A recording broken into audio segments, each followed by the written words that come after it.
Hello and welcome back to the SEGA Spirit Show. It's your healthy dose of blue skies, blast processing, and a whole lot of retro-fueled enthusiasm. I'm your host, Graham Cookson, and joining me as always is Scotty Moe. And we have a cracking episode for you folks tonight. As always, we have our hot SEGA community news, where we'll be catching up on lots of things that the community has been getting up to over the last month or two. And we have our feature discussion, which this episode we're going to be looking at one of the biggest and wildest marketing campaigns of the 90s with the launch of one of Sega's biggest titles. And all I'm going to say right now is that Speedy Mammals and Clint Eastwood have something in common. What is it? Well, you'll find out later. So come join us as we celebrate Sega Community, the classics, and more in the Sega Spirit Show.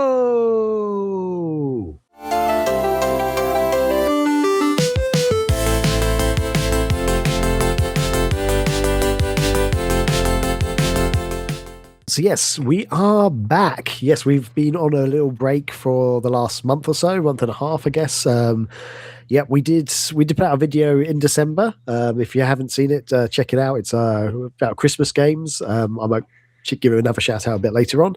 But yeah, we're back. We had a lovely break. Hopefully, Scotty, you had a nice little bit of a break.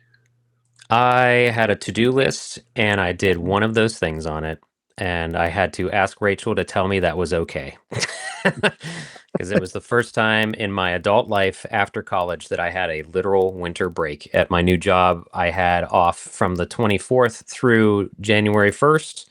And I've literally never had that since college. Wow. Every other place I've worked in retail and like some sort of public facing bullcrap job up until this point. So it was always like you get off, Thanksgiving, Black Friday maybe, and then you get off Christmas Day and maybe the day after. So I had plenty planned, didn't play a single game, didn't freaking there was lots on the to-do list. One thing I did do, and I'll just mention it what it is, not in great detail, but I cleaned, like, the floor was basically my closet. Yep. All because I had to get to a bin of my controllers. I think I mentioned this to you, Graham, when we were like catching up over break, because it was my Saturn controllers that are in a Tupperware type bin, and that was on the bottom. So to get that in the closet, I had to take everything out of the closet. And then I'm like, oh boy, I don't feel like ever putting all these things back. So I finally did that, moved everything back in there, organized stuff, got rid of stuff. It felt pretty good. And now I can get to things, and like gamers will understand, maybe mainly retro gamers will understand, there are certain controllers that like can't be stacked. Or I've also gotten into the habit of trying not to bend a controller like right up to there. So I'll have cables loose like a couple inches away from it. So since I'm trying to emphasize that in the closet, that was just something I needed to do. So it's a lot better now. There's a floor in here. It's amazing. Fantastic. So, yeah. Awesome. What about you? You had a crazy break. I mean, I could go into more if we're already going to that. I thought, go into it. Let's get out of the way with it. All right. Clean the closet. Oh, I did. I guess I do have that in my notes here. And so yeah, it has been. We took a break because it was difficult. Well, we said why in the other video, but I guess the TLDR is, instead of there being a 5-hour time difference, there was a 16-hour time difference between us, and that was. We could have made it work if we really wanted to, and just really hated sleeping any adequate hours, I guess. But we decided, hey, whatever, take a break. Maybe we could call this season 2. I don't know how podcasting works anymore. So in that time was Christmas. We did Christmas on a budget, I've called it, but because we're trying to save for a house. And so this was all Rachel, my wife's amazing idea. Didn't buy each other anything for Christmas. And instead, we put stuff under the tree that is still in shrink wrap, or we haven't touched, or like whatever. So like I had a Lego set under there I haven't opened. I had 2 games that were still in shrink wrap. And like we threw some board games and stuff under there too. And then with our stockings, we didn't get anything for each other. Instead, what we did, I don't know where she got this from, or if she just thought of this. We wrote down things from the past year, from 2025. Like we wrote down fun memories or happy things or inside jokes or just crazy big events, and then folded them up on Post-it notes and put them in each other's stockings. And Oh, okay. so that was a good, yeah, that was a good thing. And then we, of the things that we wrote for each other, 4 of them were the same thing, like the identical thing that we wrote. So that was a fun, not to get too cutesy and mushy, but yeah. That's actually genuinely, like, there's so many like things like board games and stuff I've got which I haven't opened or played yet, that's actually a really good idea. It's like, oh yeah, this is a thing that I own that I want to keep and play at some point, but maybe I might do that next year. That sounds like a really good idea. Like, yeah. Well, what's funny is a coworker did that, and they have, I think their kid's about to turn 1, but so they only got gifts for the kid, and they didn't do anything for each other. But I mean, the kid's not going to notice that, you know what I mean? So, yeah, it was a good way to save money. And I mean, we still got like family member stuff, and we still got stuff from family members. But it was kind of funny because I won't put her on blast too much, but my mom is a very thoughtful person, and sometimes she gets great gifts, but she cannot help but get something like useless and just it's fun, it's funny, it's a silly, pointless gift, and I don't know how to tell her like stop getting us crap we don't need, but so this year's fun or goofy gift, she got both me and Rachel a tiny little like bagged Lego set, and we're like, all right, let's build these, we'll take a picture, we'll send them to her, whatever. But I couldn't tell you when I built a Lego set last, and I was like, oh man, I forgot how therapeutic this is to just like stare and focus on this thing for a second. Like we, put the phones aside, and it was a tiny little set, but I was just like, oh, and there's that sense of accomplishment at the end. So that was a tiny one. I have a bigger one that was under the tree I mentioned that I haven't built. And then everybody and their mother seemed to get the Lego Game Boy that released. Okay, yeah. So too. Yeah. I didn't know about it until I saw one streamer show it off on Twitch, and then like apparently 2 other friends I have got it, and it's a cool little piece of toy. And I know I'm a heathen to mention that on our Sega podcast, but I want to get that, and I want to get the Genesis Lego controller. But that was one. I didn't even know this was a thing. The only way you could get that was if you spent a certain amount on the Lego site, and then you can add the Genesis controller like to your cart or something. Okay. Oh, I thought you could just buy it. Oh. No, you can't. But so it's not even on their site now at all. You have to get it like secondhand through someone. So I'm gonna try to find that. Yeah. So, but that was our Christmas. And I'll just mention some other things real quick. I'll try to rapid fire. MAGFest, Music and Games Festival down in National Harbor, Maryland, was a lot of fun. Hung out with friends of the podcast, Nick and Corey, and you've seen him on the marathon, AJ. We all hung out, and yeah, we drove down. Some of us drove down, some of us flew and whatever, and we got to hang out and play some games and see some concerts and stuff like the Proto Men, Bit Brigade, all that insanity. But it was a lot of fun. Always a good time. Played some cool stuff, did some cool stuff, ate some decent food, and that'll lead me into my pickups at MAGFest. We got the lanyard, MAGFest, and I got all my ribbons.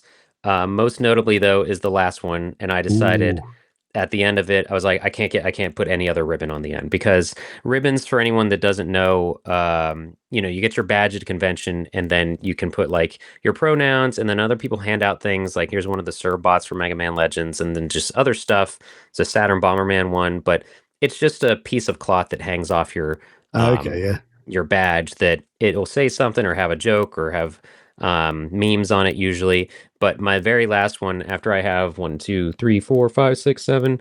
Wait, can I count? I have 7 ribbons, and then the very last one, it just says "and Knuckles." It's pretty cool. Yeah, gotta support that meme. Hold it up a second again, though. Sorry. Yeah. So, another you got a Saturn bomber. Is actually Saturn Bomberman or just Bomberman? Yeah, that's from the tournament. There was a Saturn Bomber tournament that I entered. That's cool. And they gave out the same one last year, but they just literally used the art from the game, and it's great. It's awesome. So it's the logo and the white bomber, black bomber, and white bomber's on the little dino guy and stuff. So what's that? You've caught a Kobo or something? That's from a local anime convention. They had a booth there. It says you caught a Kobo at the Techo booth. Techo is a Pittsburgh anime convention, and we approached them because we wanted to see about doing a panel there. And Rachel and I might do a panel about FMV games. We'll see how it That'd be pans out. Yeah, quite literally see how that works out. But so I'll show some of the Sega related stuff that I got because the vendor hall is always amazing. There was a lot of like, if you know, you know. I thought this year, because the Mega Man was the theme, that I'd find some Mega Man Legends stuff because I'm the weird hipster dude that Mega Man Legends is his favorite Mega Man game. So whatever. But but that in mind, there's plenty of if you know, you know. I'll start with non-Sega, sort of Sega. I got a croc keychain. Someone made an acrylic croc keychain. So that is cool. It's really cute. Yeah, there was like they had like Klonoa, the person that made these. They had like Jammer Lammy and Parappa, and they had you know, of course, Crash. There was even a Balan Wonderworld character keychain. Yeah. Come on, you can. It's not gonna. Whatever. I said I was gonna buy a new camera over break, but I didn't. Anyway, speaking of keychains, and if you know, you knows, someone did a bunch of Dreamcasts, like specifically Dreamcast. So I got a Sega bass fishing keychain. Oh, that's awesome. Because there was like, you know, they had like really cool. Falcon from Power Stone. They had Ooh La La. They had other things, but I was like, no, I'm getting the Sega bass fishing. You never see anything for that. That's ridiculous. Yeah, I love that.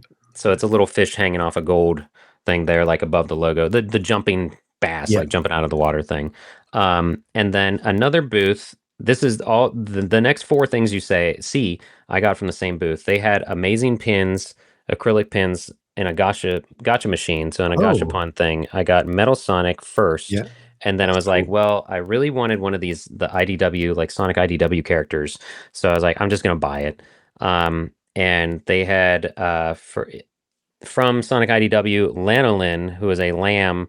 She's a new character in the comics, but she's pretty cool. And my God, I would love it if this focused ever. I cannot tell you how much I hate my camera. So let's try. Hold on, let's try this. Maybe if I block my face, that sometimes works. Yeah, it's kind of silence and immense suspense. It's not going to work. I hate it. She's cool, but these other collabs that they did, I'm going to save one that I know you'll love for last. We've got Knights and Samba de Amigo. Knights is like doing the flute things, and Amigo's playing his maracas. It's cool art. And then this is another collab. Why don't you describe it, Graham? It's Billy Hatcher and Ai from Monkey Ball, and Billy Hatcher's kind of got Ai trapped in his ball, carrying him like an egg. Billy Hatcher and the giant egg. That's pretty like you do in the game. You roll around eggs as Billy Hatcher. He's rolling around Ai. I love it. Monkey Ball. That is really cool. So, and then two more real quick bits. Crochet is big. I found a little guy to throw on my desk at work.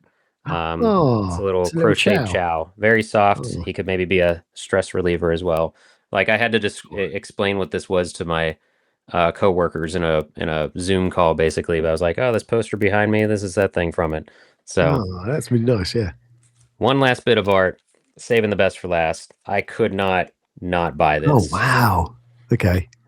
So it's Knuckles. Oh, what's the name of that? What's the name of that level? I've actually Pumpkin Hill. Pumpkin Hill Zone, yeah, from Sonic Adventure, and he's digging up he's digging up part of the Master Emerald, basically. Yeah. Yeah. And he looks like super cute.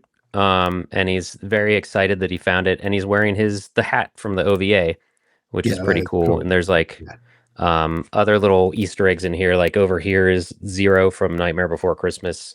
His like doghouse and Jack Skellington thing on his hat, and a Gengar badge. And then the artist's name is on a tombstone behind him saying "Here lies whatever." So yeah, very cool. And then last thing, I promise, I tried to minimize this to only the Sega related stuff. Believe it or not.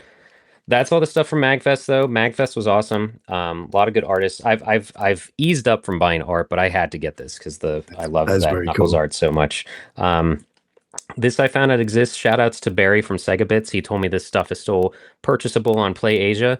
I got the Nights into Dreams. Whoops, there goes that thing. Perfect album. Oh. 3 disc, 3 CDs that just look great. And it's got a liner in there.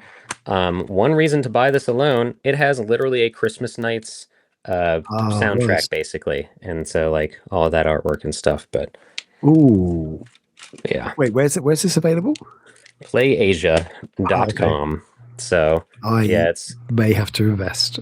This came out with the, I think, the PS2 release of it. Okay.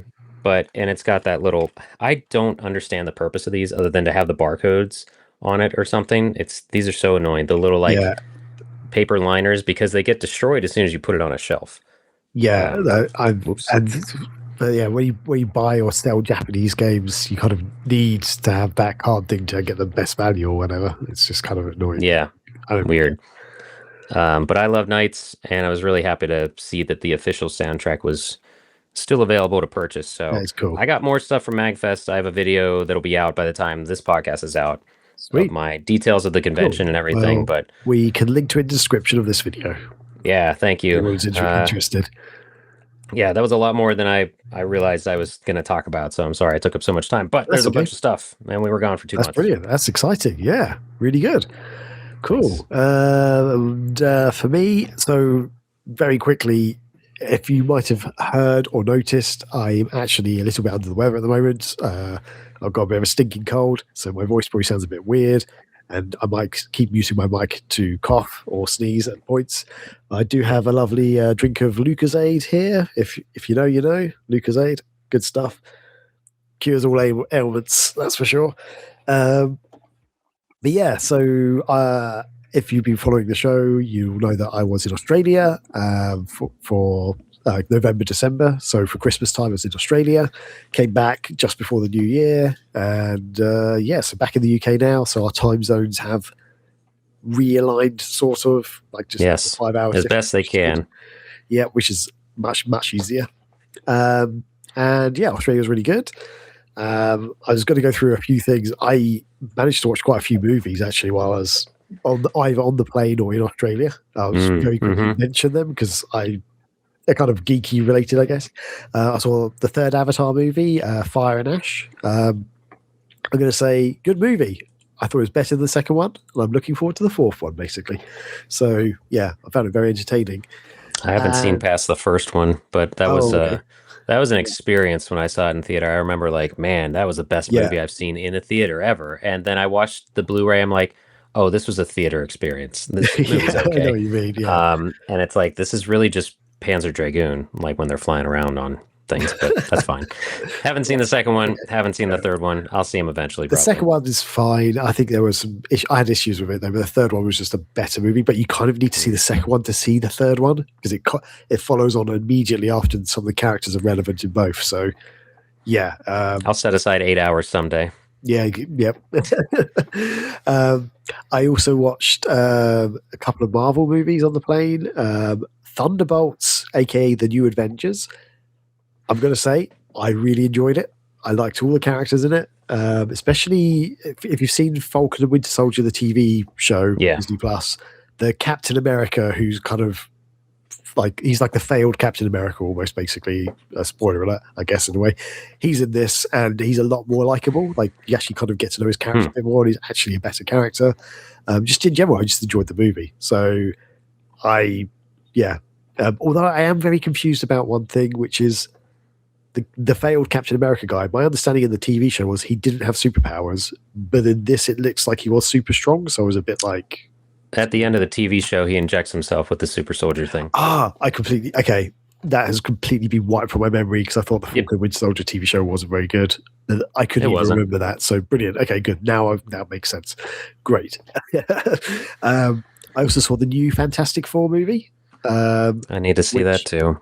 I really enjoyed. It's got kind of a cool, almost futuristic but retro vibe to it. It's like kind of like a 50s, 60s feel, but it's kind of, because it's like an alternate universe to our one. And if you've seen the old second Fantastic Four movie, one with Jessica Alba and stuff in it, Yeah. And they had Galactus in it, who wasn't really Galactus. This Galactus is much more in line with the comics and the cartoons. So they strayed away from Galactus the Cloud. Yeah, which was Yeah. They've actually gone for like a proper big guy who looks like Galactus. That's good. Yeah, it was good. I really enjoyed that as well. And I also saw the new Road. Well, it's not actually new anymore. It's 2024 released Roadhouse. So have you seen 2024? Yeah, I know it's 2 years old now. I really enjoyed it because I've seen the original Roadhouse. I love the original Roadhouse with Patrick Swayze in it, which is if you don't know about it, it's quite a good violent action movie, and this is just as violent. Some really good fight scenes. It's actually kind of similar storyline to the original, but slightly it's different enough that you can enjoy it on its own. I probably still prefer the original, but this is still very entertaining. So, yeah. I think that one is worth watching. Hard disagree. You hard disagree. Fair enough. Okay, what you just didn't hard like disagree. Okay. Cool. I love Patrick Swayze's Roadhouse. Oh yeah, that is one of the best '80s action films ever. Like, if you want to get a sense of why there was a craze for the Sways or whatever, watch that movie, and I guess watch that and Dirty Dancing. But I really, really like the original Roadhouse. I saw this, and I'm just going to sound like every YouTuber in the planet. This was easily the worst remake I've ever seen of anything. Okay. Not just a game, not just a movie. Like, it was the first time I finished a movie and I was actually angry with how far from the source material they were. Yeah. Okay. So there's no... this is going to be my 5 bullet points. There's no hero in it. The villain's not threatening, it's just annoying. The Double Deuce, they shouldn't have even had anything called the Double Deuce in there. I like Jake Gyllenhaal, so that I do want to say that as well. I like Jake Gyllenhaal and most things he does, but like movies try this thing now or do this thing now where ever since Breaking Bad, there's like so much gray area, and there's like he's not really a hero because he's doing wrong things too, and the villain's not that bad because you kind of relate to him, them too, whatever. But it was like, I wish that I still had the Static Zone going on to discuss this remake in great detail with my old college roommate Chirito, who like he might admit to this, I don't know, but he basically based his life around Patrick Swayze. But like the reason he would ever get into shape and stuff like that was like to be like Patrick Swayze and stuff. But I thought it was one of the worst things I've ever. I almost didn't finish it, but I'm like, nope, I got to see it through. Okay. So okay, I can understand if you treat it like a remake, it does not follow the source material at all. Right. But if you don't treat it like a remake, if you just treat it as another action movie, I think it's entertaining enough. I think it's fine. Like the fight scenes were pretty good. It was pretty brutal. I do admit the main bad guy is kind of annoying. But he's horrible, especially the nude scene that doesn't need to happen. It's like, why am I looking at his naked butt right now? Fair enough. Because it's the wrestler. I can't remember. Is it CM Punk? No, it's Conor McGregor. Yeah. Oh, right. Not a wrestler. UFC fighter. Yeah, UFC fighter. I mean, yeah. No, it's just like. Oh, my biggest complaint, and this is what movies do now, they overly explain everything.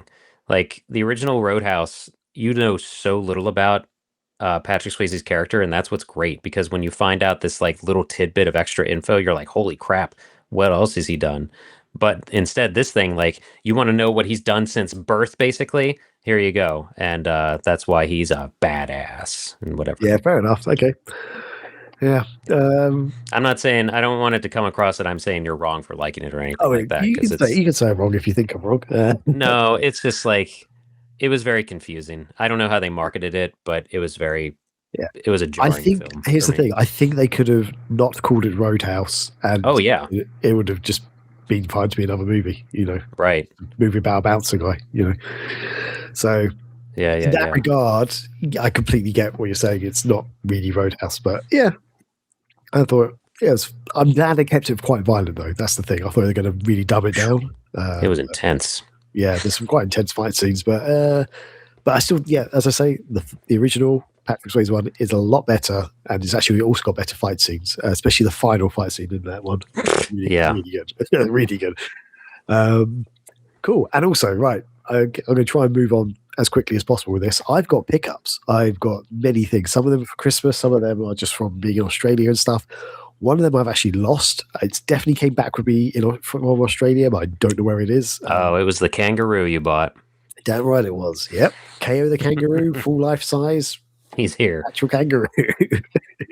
I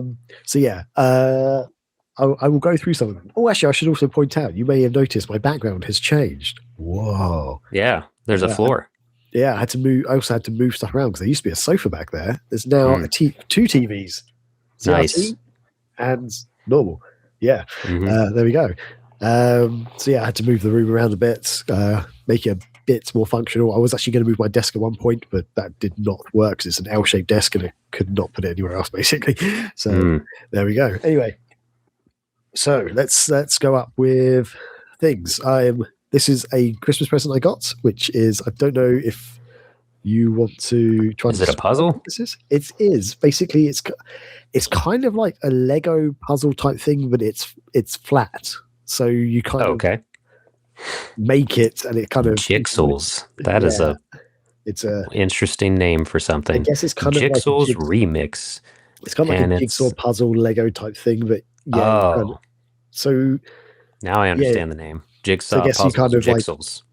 It's like a flat picture basically that you create in a way, like a jigsaw puzzle / Lego type thing. But I think it's pretty cool. So it's like a pixelated Sonic. He's hanging out against a palm tree and sipping a coconut drink. Yep, with a couple of rings around him. So I think. So is it 3D? Does it stand up or is it flat and lay down? So it's you can stand it up on a little stand thing, but it's not actually a 3D thing. So it's a flat image almost. Okay. But you can stand up on a thing or put it on your wall or something. So that's quite interesting. I'm quite interested. Cool. I have not started making it, so hopefully I will.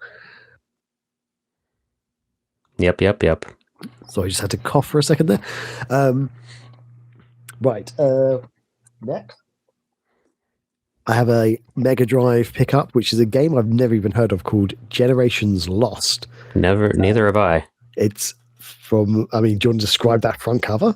Well, it's got your initial on it, G, so that's why I bought it.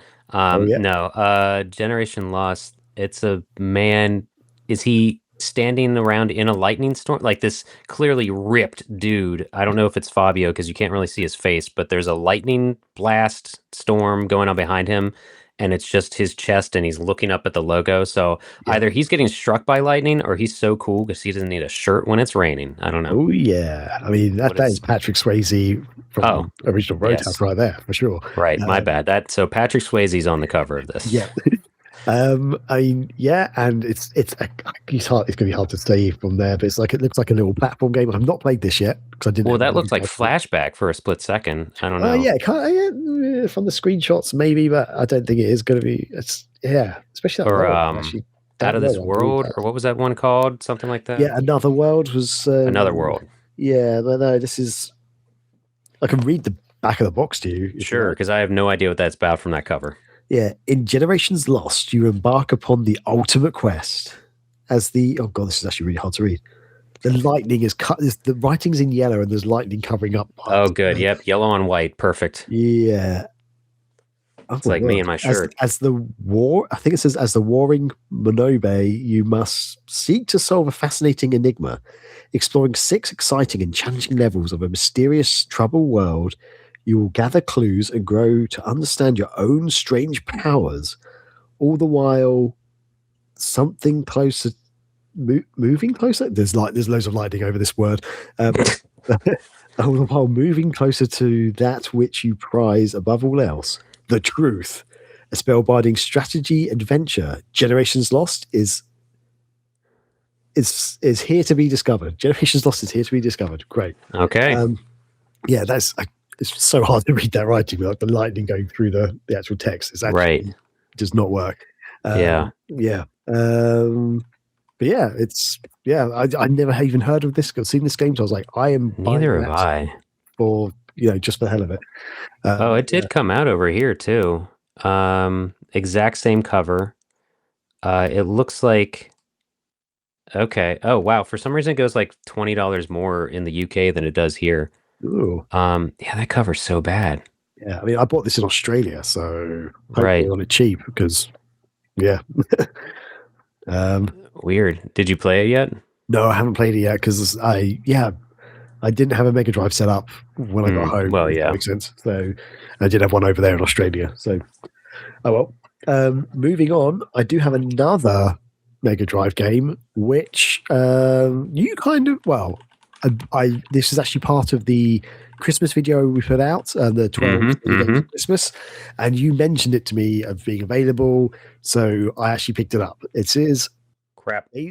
Days Sorry, Before Christmas. Blasted a video on my side. Days Before Christmas, Santa is here. Yep, that's right.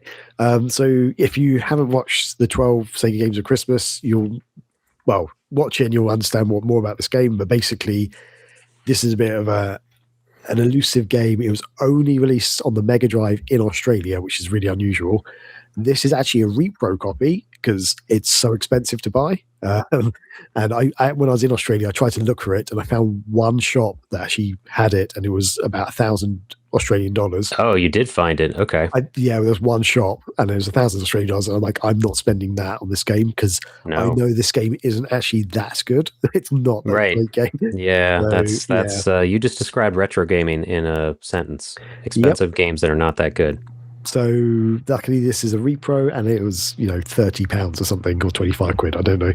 I saw that at MAGFest on a table that had repros, and after watching the video Graham posted, to clarify, we did not do the video. Graham did it. He did a lot of research. It's really well done. But when he was talking about Days Before Christmas, and it was probably because I had that in my brain after your video, and I'm walking around the vendor floor, and I saw that, and I was like, oh crap. I was like, wait a minute, $40. Oh, this is a repro. And so I sent a picture to Graham. I'm like, do you want this? Because I didn't think, all I thought was like, he mentioned this, and it's the most collectible, and he mentioned it's like triple or 4-digit cost, like, or demanded price. I'm like, you want this? Because it's $40 here. So yeah, that would have been cool because it wasn't actually released in America, so that'd be amazing if but yeah, then I worked out with the price of it over there and shipping it to me, maybe I could find it online. So I found a repro seller over here, and it was £25 or whatever. I think £2 shipping, so wasn't too much. And it did go through my mind too, like, oh wait, this is an American Genesis cartridge that might not work in his Mega Drive, but you were like, it works in the Poly Mega. I'm like, oh, good point. Yeah, so yeah, it could have worked. So yeah, but thanks for mentioning that because I didn't even think about repros, and I've never really bought repros. So yeah, maybe that's the way to go. Sometimes, if you want to. Yeah, I mean, I have Snatcher on my shelf. That's a repro for sure. So that's cool. You got that though. Some of these things are crazy expensive. Another thing I got is, I'm going to hold it up, a bit of artwork as well. Whoa. This is a Sonic disc plate. I don't know if you've heard of disc plates. They are basically, this is probably not going to work because I've got... is it just metal or plastic or what? It's a metal... It's basically a metal post. Those are all over. Yeah. Yeah. Graham's opening up a bar is what it looks like. Basically. Called Sonic. But I thought I saw this artwork. I was like, I really like this. They do a lot of Sonic and Sega stuff on the website, and I was like, this looks cool. But yeah, it's kind of like magnetic, so you can stick it on the wall. Like you basically put a magnetic bit on the wall, there you can switch over your disc plate, so you can just keep the magnet on the wall, but change the artwork. So yeah, I'm going to put that up behind me somewhere at some point. And all these names, Jigsaws and Displate, you guys are combining stuff, and I thought the US did dumb things like that, but it's all over. They just got to figure out their marketing. Oh yeah. Something that some people will know about. In fact, we just kind of mentioned the console just a second ago. So if you have the Poly Mega, yep, the light guns are now available for some. If you pre-ordered it like a year ago or whatever. If you don't know, the Poly Mega is a system that can play lots of retro games, including Saturn and Mega Drive and PlayStation and I can't remember all the other ones it plays. There's a lot of different things. Super Nintendo.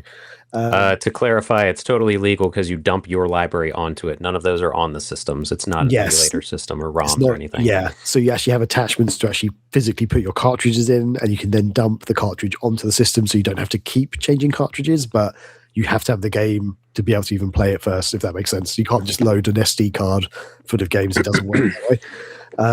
But it's a modern system. It uses HDMI cable, so it connects to modern screens. These guns are designed to work on, modern LED and LCD screens, basically. I haven't even opened them yet, though. I haven't actually had a chance to sit down and just spend time to play it. So I assume they work. I've heard different things of how good they are.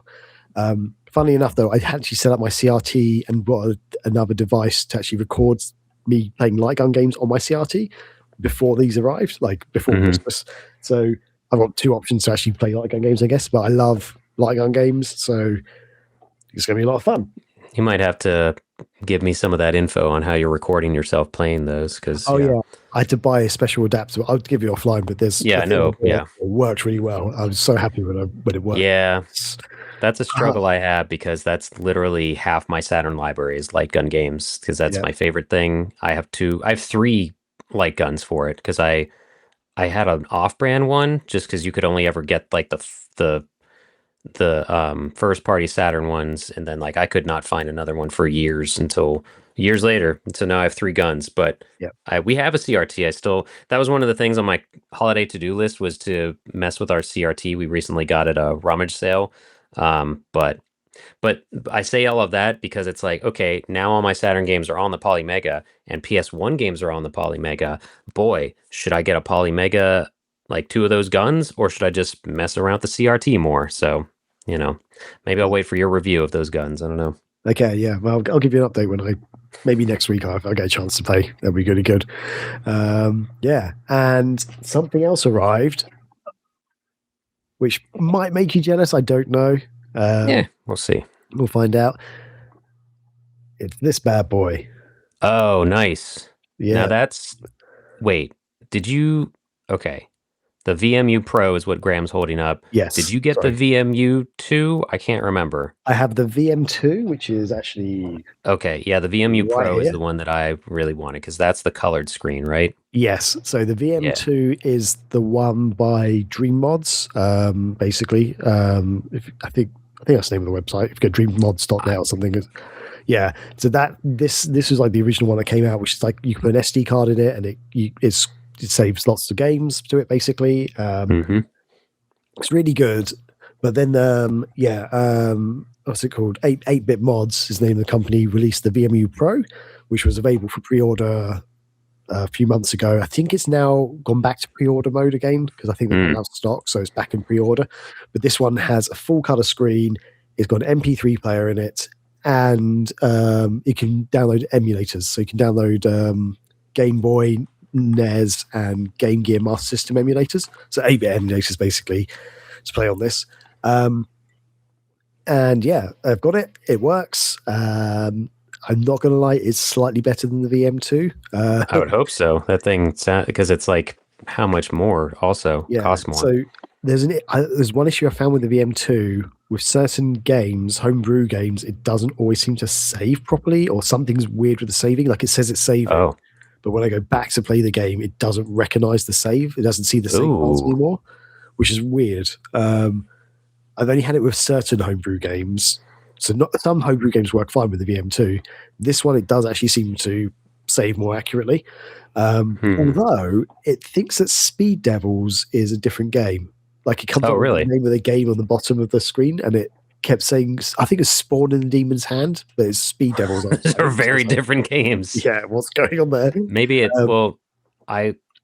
only because they're both, SP, maybe they're just so close in the alphabet that it messed up the library. That's hilarious, though. Yeah, I don't know if you need. And what color did you get? I got it's like I can't remember if it's called like frost blue or something. It's basically blue, but it's transparent. Yeah, it looks like they're all in pre-order mode. Oh, wait. Okay, so you have the blue one. It says pre-order now on the site. I'm on there right now, so I apologize if like I go robotic, but the the solid white one has you can only get notifications. You cannot pre-order the solid white one right now. So yeah, the clear white's pre-orderable, the pink one pre-orderable, and what's there? Oh, there's a clear black pre-orderable. This is very important.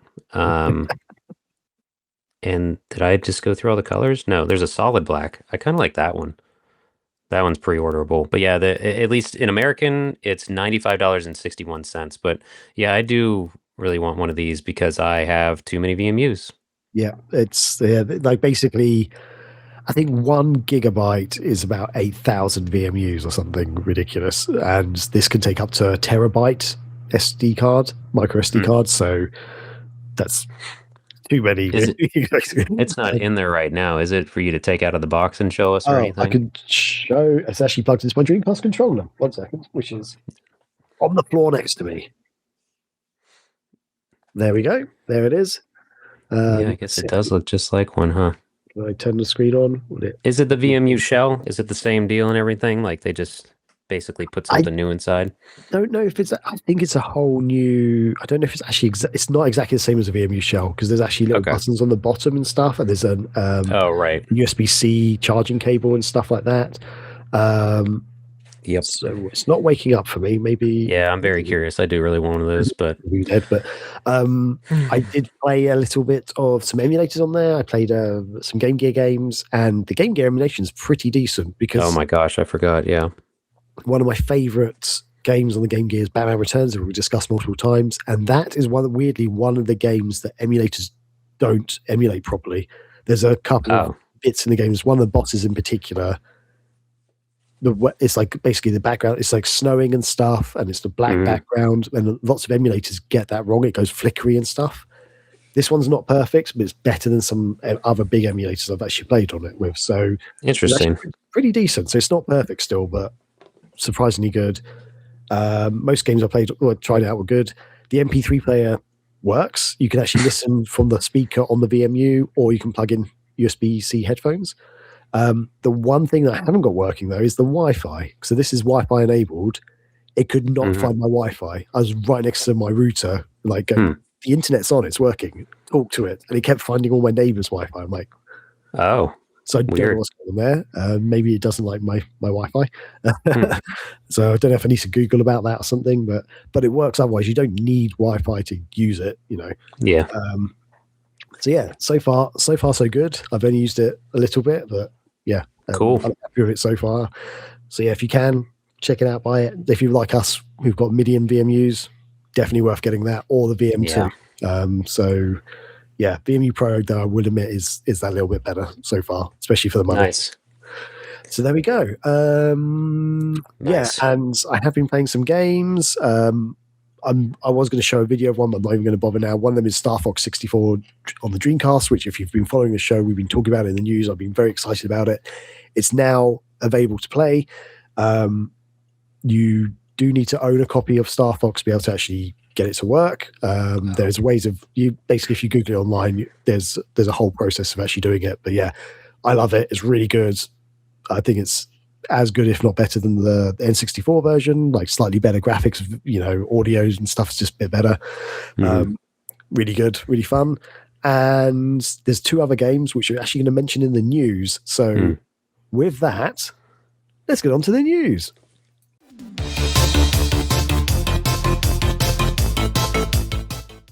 All right. So that's right.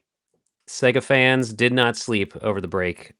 We will, what's the full disclosure? Some of these are obviously old news in internet standards because it happened while we were on a 2-month vacation. It is what it is. You guys remember SEGA Channel? Of course you do. You're listening to this. The secrets of it were revealed by the video game. Let me go back to my screen here. Video Game History Foundation. These guys are doing God's work.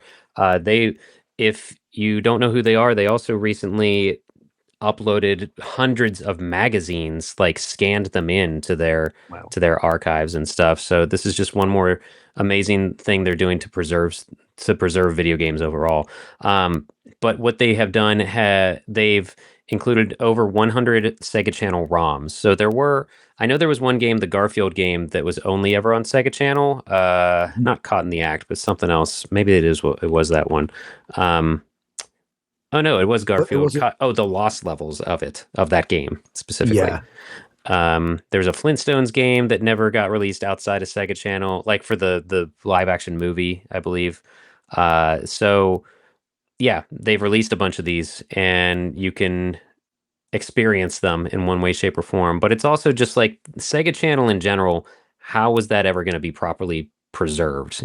Because that was a weird thing where you plug something into your Mega Drive, and then you plug the cable for your cable TV and stuff into it, and you could get demos. You could get like videos, like trailers of stuff, and like hints and tips and whatever.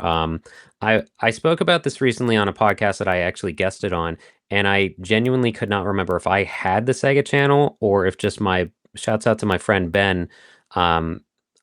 He had it for sure, but there was a time in my brother's and my childhood where every day before school we would go over to their house to then get on the bus and all this other stuff.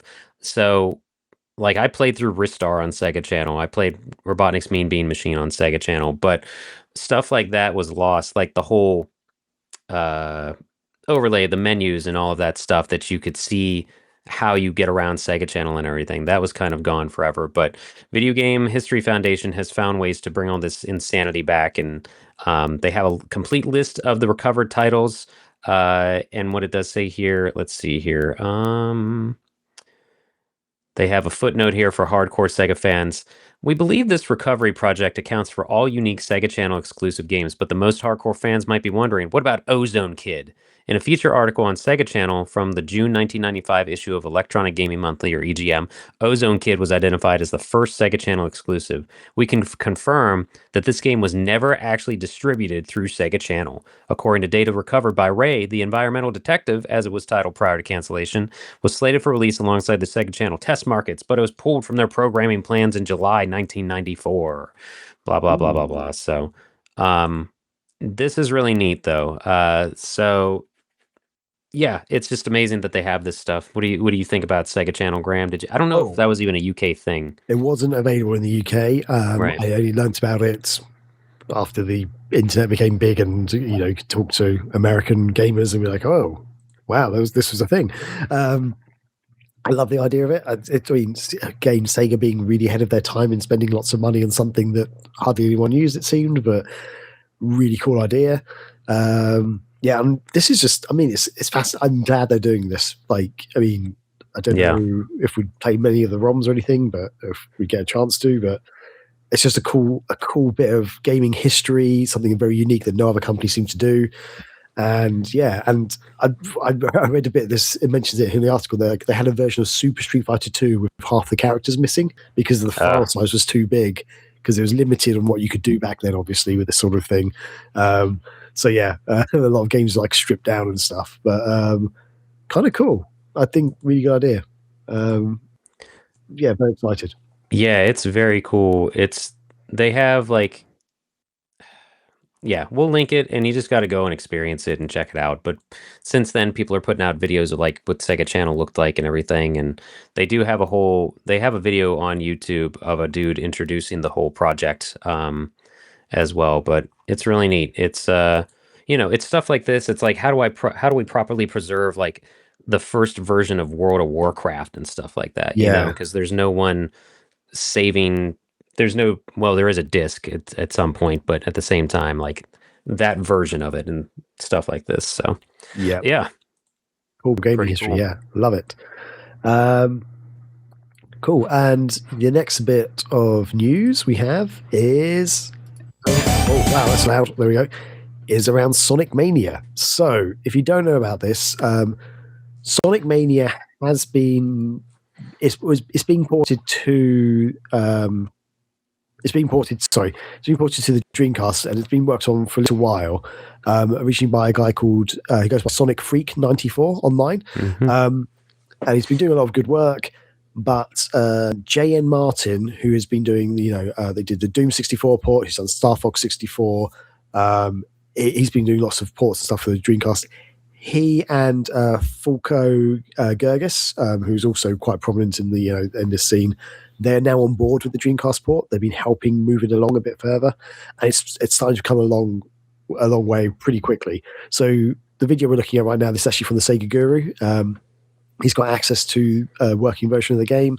You can still see there's some visual glitches and stuff, but the big news is that the sound is coming along really well now. Like, a lot of the music and sound effects are now in place.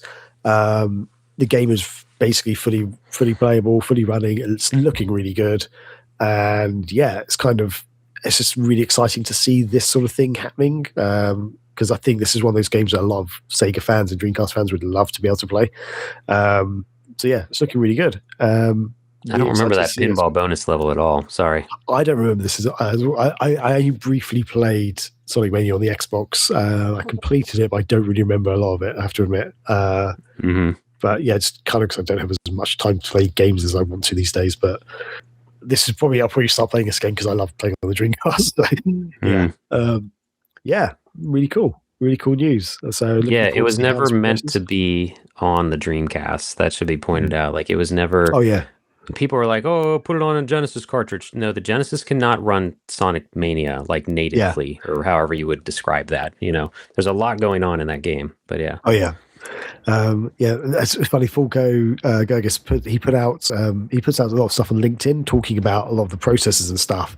And I don't understand half what he's saying, but he's like talking about like how, in theory, this should be easy because the Dreamcast processor should be able to handle this really easily. But the way it's coded, and like, it's not actually an easy. You can't just take the Steam version or the Xbox version and put it on the Dreamcast. There's a lot more involved to it. But yeah,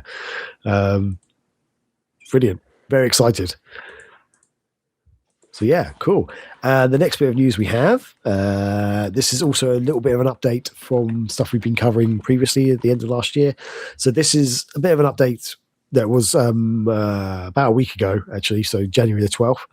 So this is to do with Final Fight on the Mega Drive. So if you don't know about it, we've been talking about it on the show a bit. This guy, Mauro Xavier, he has been creating his own version of Final Fight for the Mega Drive, and it's coming on really well.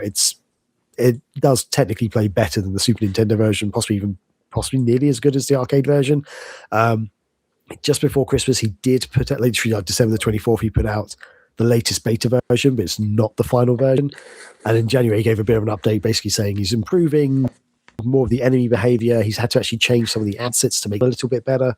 And yeah, just generally, it's coming on really well. So he's still working on it, because just before Christmas, there was actually talk of him slowing down on it because he's been getting a lot of negative feedback from some websites who picked up the game that wasn't finished and complaining about glitches and bugs and stuff. It's like, it's not a final game. Yeah, acting as if it was a finished product, but it's not. Yeah, exactly. And the versions he'd put out were kind of for Patreon supporters to play, test, and be like, hey, this is a problem with the game. Like, tell him, we're basically play testers, we knew we weren't getting, so I support him on Patreon, so I've been getting some of these early betas and stuff, and we know that it's not the final version, so we're just reporting back, we found a glitch on this level or whatever. The normies don't know.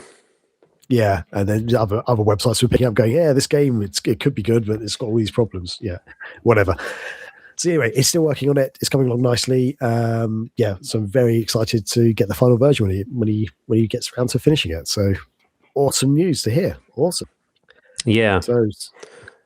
So speaking of fan projects, homebrews, or ports and things like that, we've got a new original Sega Saturn the Sega Saturn game made by fans of the console, called Vigilant Paradise. This is a first-person, single-player first-person campaign with 3D polygonal characters, weapons, and levels. It does have 2 playable characters with differing weapons. I forgot to mention that we got all of this. Saturn Shiro, an amazing fan site, has been covering this, and it is it's pretty impressive. But it's got over 15 minutes of in-engine cutscenes with the cheesy 90s style voiceovers that everybody loves. A lot of CD synth music, which is cool. And also the note here, symphony of Japanese silicon, utilizing both the Saturn CPU, both VDPs, all standard memory chips, CD audio, and PCM playback. I know what some of that means. but we both played the game, and it's impressive.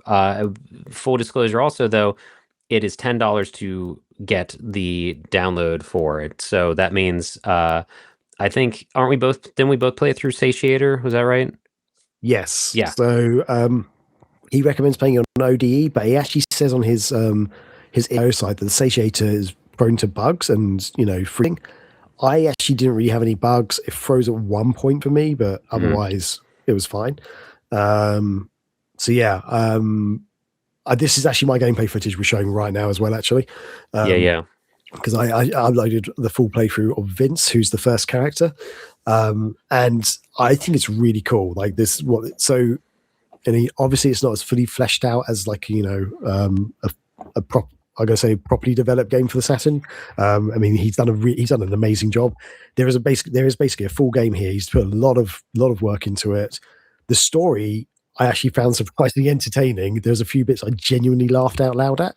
The level design's pretty good, except for that maze level, which I freaking hated. I think you hated as well. Oh, you're muted, sir. The hedge maze was rough. I just hit the button like 3 times. Sorry. The hedge maze was rough. I had to put it down and come back to it. Yeah. But very impressive overall. First person, fully voiced dialogue for the cutscenes, like we said. I just got to the boss that is a robot saxophonist with drones flying around. That's the most insane sentence I've said in a while for a video game. So I love that. I do love that. I thought that, like, after I beat the hedge maze, finally, I told Rachel, I was like, crap, this game's getting cool again, but I got to get ready for the podcast, let's talk about the control scheme, though, real quick, just so that people, there were no twin stick. Well, there was a twin stick, but there were no twin thumb sticks back in the day for this console, everybody. Yeah, so it's an interesting control system, which I genuinely like. Like, at first I was like, this is weird. And I was like, oh, I'm so used to this already. Basically, on the D-pad, forward is forward, back is back, left and right is strafing left and right. To turn left and right, you press A and B, which just, at first you're like, that's so weird.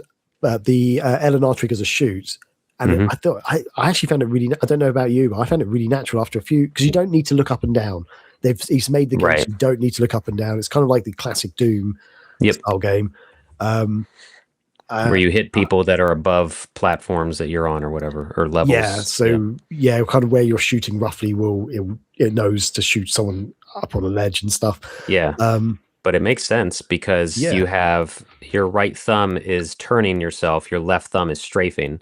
Yeah. So it makes sense in terms of like not the C sticks exactly on like an N64 controller, which I think was the closest thing to mouse and keyboard control before consoles got a second stick. But it does, and I'm trying to think, the 6-button layout, A, B is turn, and then C is crouch.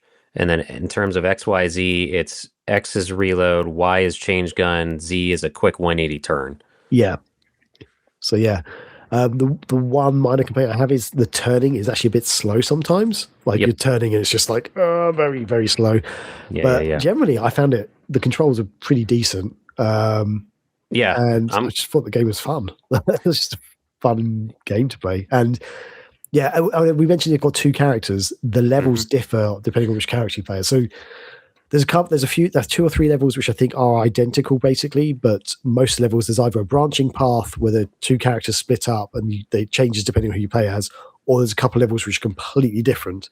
So the maze level is only for Paolo, and in Vince he goes through a casino kind of hotel level. The maze level is it's very confusing maze. It's very easy to get lost. It's kind of annoying. Yeah, it's not the best level design in terms of I know it's a maze. That's the point of a maze, but you just cannot tell where you've been, even if there were I finally used the building that you start from, the like hotel or whatever it was. I used that as like a not a horizon, but it is in the horizon, but like as a focal point, because it's like, okay, that's behind me, so I got to go this way, and now it's to my left, et cetera, et cetera. Yeah. So, but it was just like oh boy, it was rough. It was rough, but I did enjoy, like, the bosses are interesting. The dialogue is like it caught me off guard when they dropped some curse words, but it's still it's amazing that this was made by one person. Yeah. Shoot, we didn't even say his name. Crap, sorry. Oh yeah. Ricardo something. Oh god,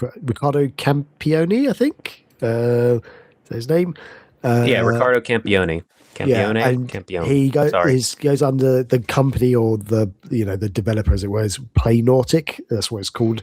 So it's the Play. If you go to itch.io, it's Play Nautic. But we'll put the link in the description so you can have a look at it and stuff. Yeah. But yeah, it's like fully animated cutscenes with full voice acting, varying levels. So technically there are 6 stages, but you've got 2 different characters. So I think in total there's like 10 or 11 stages that are different, if that makes sense. Yeah, probably. Like this there's a level we just had where you're a sniper basically on a helicopter for Vince. When you play as Paolo, you're on the ground inside the building, so it's completely different level, completely different. Oh, okay. It's really good. Yeah, as I saw your comment on his itch.io that you played as Vince, I'm like, well, I'll play as Paolo. And I'll go back and try Vince's game. I do plan on finishing this though, because I am enjoying it. But the fact that there are different levels and stuff happening at the same time, it's like, oh man, this is ripe for a co-op campaign in some magical world that a Saturn could do that, or I don't know, Netlink, whatever, dude. I was thinking of mentioning that in the comments. I was like, that's just me being an arsehole if I sort of say, oh, you should put a co-op mode in this game. Like, right. He'd love to if he could. Yeah, I didn't want to be that guy, but I'd love to see a sort of 2-player mode or something in this. But yeah, I could go on. I've actually put up the walkthrough, the full playthrough of Vince's campaign. I'm going to put up the Paolo's one as well because I've recorded that too. So that might. We want to mention these guys though. Sorry, I thought you were done. No, yeah. So Scotty's holding up his flight stick controller there. I always use the 3D control pad though. That's my favorite controller, not just for the Saturn, but literally in life overall. My favorite controller is the Saturn 3D control pad that I don't have with me right now to show everybody what that is. If you know, you know. I can hold my one up. Oh, cool. It turned into the Dreamcast controller, basically. Yeah, look at that bad boy. It just feels good. It's a good feeling controller. But he said on his itch.io, oh my God, I forgot his name again. I'm so sorry. Ricardo said on his itch.io that he didn't test it with anything besides the base Saturn controller. So, just covering his basis of don't be mad if something breaks because you tried it with a controller I didn't say it works with. What that means with the 3D control pad, there is a switch on the bottom of it where you can switch from digital to 3D essentially. But some games, like right now, Graham's holding his up, and on the very bottom is a switch below the start button that goes from a plus to a circle. And like this controller is made for Nights into Dreams. That's why it came out. You play it with the 3D function, and it flows very well. But the some games, like older games, like even specifically launch games, I'm not sure if all of them, but I noticed, for example, like a stall. If you have this plugged in, whether you have it set to digital, which every game works with, or the other way, it just does not read it no matter what. So I was like, let me plug this in and try with this. It worked fine set to digital, and it worked fine set to 3D, not using the 3D stick. It still just uses the regular controls. But that in mind, I was like, okay, time to try out all the goofy controllers I have. So I'm holding a flight stick, which I actually have it reversed of what you normally do. Normally this flight stick for like flying games, flight sim games, people wondering, listening to the recording, because it has a big old base of A, B, C, X, Y, and then L and R are also flat face buttons on this thing. Oh, can you hear that? Oh yeah. On my mic. Yeah, there you go. Clicking it away. The stick has a trigger on it, which is designated to the A button by default. Also on the top of it, which I forgot about until playing this, it has a B and C button, which is like literally the whole left top and right top. There's this weird thing, like I'm not even sure what to call that, but it's a lever, like a mouse sort wheel type thing. Looks of it. Almost, but it's like spring loaded. It doesn't spin. Okay. So it's like another lever or spring loaded thing. Anyway, and the start button's up here. So I was like, let me try this out. So by default, the stick is on the right, and you're using your right hand. So it would be forward is up, up is forward, left, and then strafe. That was a mess with my right hand because I was used to using my left hand with the D-pad. So I literally, you unscrew it with a flathead screwdriver and like put it over here, like clomp it down again, and then using it. I actually prefer it this way. So I'm going to keep playing the game with this, even though unfortunately you cannot map the controls. I wish you could to make the trigger fire, but that's still A. So if I want to be a psychopath, I could use the trigger to turn and the top of the stick to also turn, because that's A and B. But it's not too bad. It is a little weird at first hitting with your thumb the right or L, but I found it. I honestly was okay running around and using the face buttons on the flight stick, and then my left thumb or my right thumb. I'm saying a lot of directions and words right now. My right thumb on the left trigger face button. Good gravy. 2026. So I'm gonna keep playing with this. I have an arcade stick I didn't try it with yet, but I'm assuming it just wakes up and works. But I need to reach out to the dev and be like, hey, this works with the flight stick. This works with the 3D control pad. I wish I had the virtual on twin sticks, because I feel like that would be ideally the way to play this game.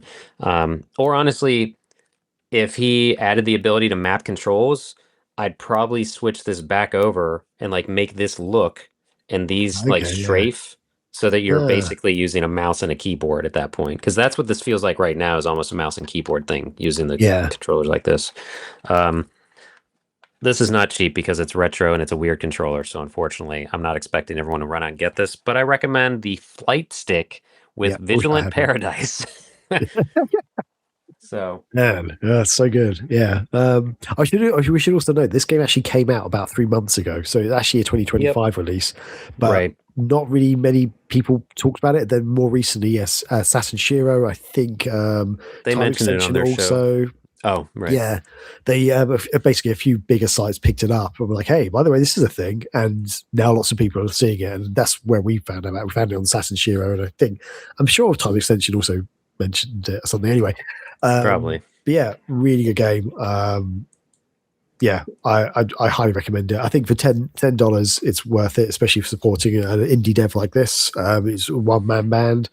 It's not the longest campaign in the world, but I mean, I've had my $10 worth out of playing it. And if you complete the game as both people, a little bit of extra surprise, which I'm not going to tell. Oh, really? Yeah. All right. I'll let you know when I do. You'll know when I do. I was texting Graham as I was playing, or I was messaging Graham. I was like, this hedge maze sucks. And, Yeah. Because I saw people talking about the maze in the comments of his IO, and I played his vids. Oh, really? Okay. I was like, the maze? I was like, are they talking about the hotel? Because the hotel feels a bit like a maze at times, but it's not. It's a lot easier to go through. And then I played Paradise. I was like, oh, yeah, the maze. Yep, that's the thing. Right. Yeah. Okay. So I think, we're done with that. Vigilant Paradise. Check it out. Yeah. Oh, actually, sorry. One last thing. I was meant to mention this when you were talking about it earlier. The second level on the boats and stuff, the jet skis chasing you and stuff. Yes. Did you realize what the boss is shooting you with? No idea. Blue squares. So yeah, they look like blue squares, but they're counterfeit jeans. Is he just throwing pairs of jeans at you? Yeah, basically, because at the start of the level, he's on a boat and he's got a big pile of denim stuff. It's a big blocky mess. Mm-hmm. And they're like, oh, those counterfeit jeans? There's like a whole conversation. And as he's like firing at you, he's like, try this one on for size, and like throws like a square block at you. And at first I was like, this is really weird. I was like, oh wait, they're the jeans, because he's like bending down to pick up the jeans from his boat and throwing them at you. I was like, that's just genius. I thought that makes sense. Genius. Welcome to 2026. So bow, bow, bow. Yeah, that was an unexpected, like, symbolic commentary dump. That boss on like pirating and stuff. I'm like, okay, where's this? What's happening now? But yeah, jeans are good. The jeans part was good. Yeah, so funny. Cool. All right, you're up, sir. I am up. Yes, let's do this one.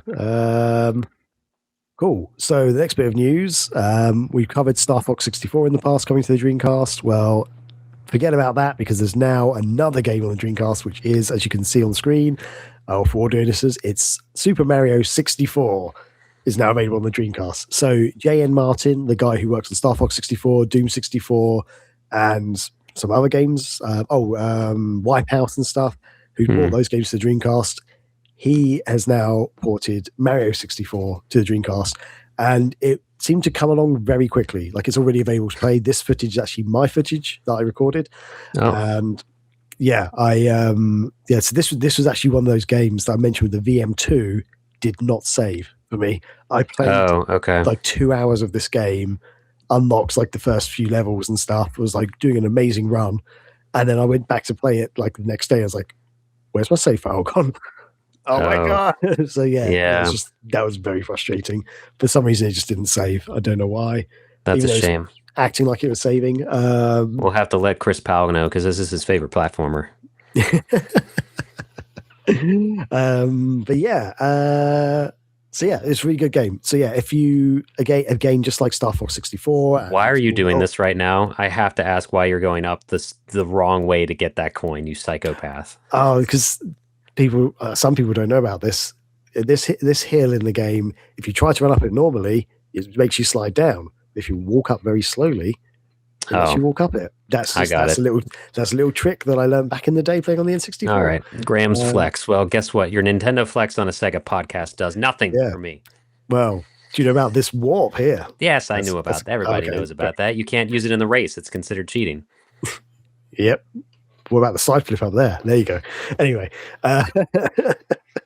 sorry. Anyway, yeah. So really good. It plays really well. I mean, I didn't find any problems with it at all. I don't know if it's actually the final version yet, but it's available now.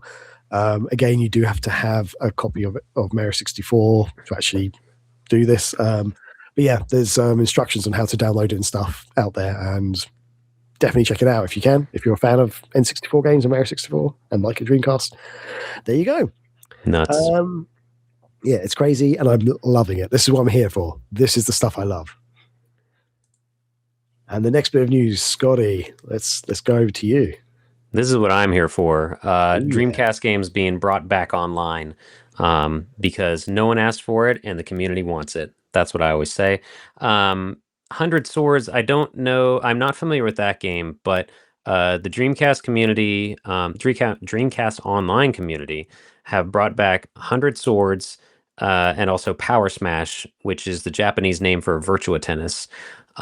So let's see here, for 100 Swords, where did it go? Do we have factoids on that? Yeah, it's an RTS which has online and offline modes. The network mode can be played with up to 4 people, which is insane. Co-op battles, 2v2 are also possible. That's nuts to think about in the year 99 or 2000 or 2001 on a console to have that.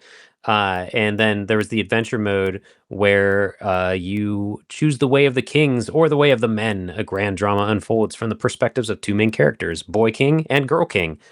And then there's mission mode where players can fully test their skills in various missions. The Dreamcast version was Japanese only, it says, but apparently it's easy enough to play without needing to know Japanese. So that's pretty cool. Really cool. And it was brought to the West on PC back in the day. So there is that opportunity for an English fan translation is the point of that. So that's pretty neat, though, that this semi-strategic RPG, yeah, I'm wrapping my head around the fact that it had co-op online back then. So that's kind of crazy. Really cool. I love that. Are you familiar with that game at all, or did you? I didn't know about it until this.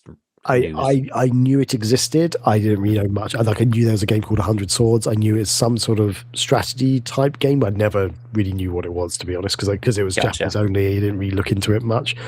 But yeah, and then, as you said, Power Smash. Yeah, Power Smash, aka Virtua Tennis, one of the best sports multiplayer games, easily on the Dreamcast, maybe ever. This or the second one always makes an appearance during the Dreamcast marathon now because it gets the blood pumping, and it's a good 4-player shouting match, essentially. Whether you know how to play tennis, well, it does help if you know some of the basics of tennis, like faults and when not to return a serve and things like that. But otherwise, it's just chaos in the best way possible. They have brought back online play that I did not even know this game had. So probably just in Japan. Yes, so thank I you. guess I could go to my shelf and check, but go ahead. Yeah, it's only the Japanese version that has the online mode. It launched after the North American and European versions, and apparently that's because they added the online mode, which I didn't know existed. Yeah, like when I saw this come up, I was like, Power Smash, isn't that Virtua Tennis? I was like, how's that back online? Like, I was thinking, is it just like some ranking system or something? And then I read that, right. Oh, they added in proper online play. I'm like, why did that not exist in the other areas? That would be so cool to have.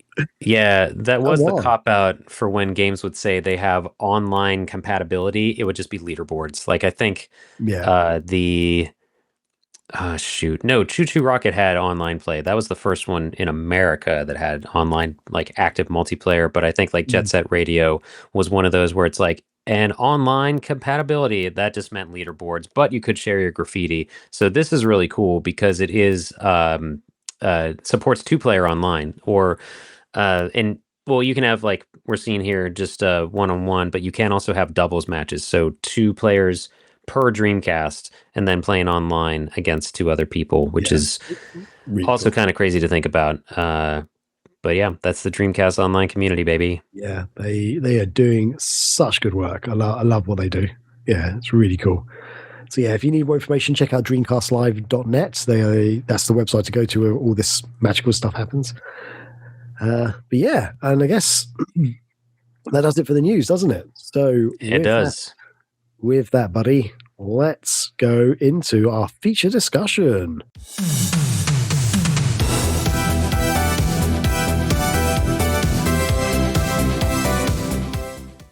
All right. Have you ever wondered what the old prison on Alcatraz Island was doing in the 90s? That's right. It was hosting gaming tournaments that make all kinds of logical sense to involve a prison. That's my introduction to Sega's Rock the Rock. MTV Rock the where'd that logo go? That nonsense of words right there. MTV Alcatraz Federal Penitentiary Rock the Rock warning Sega.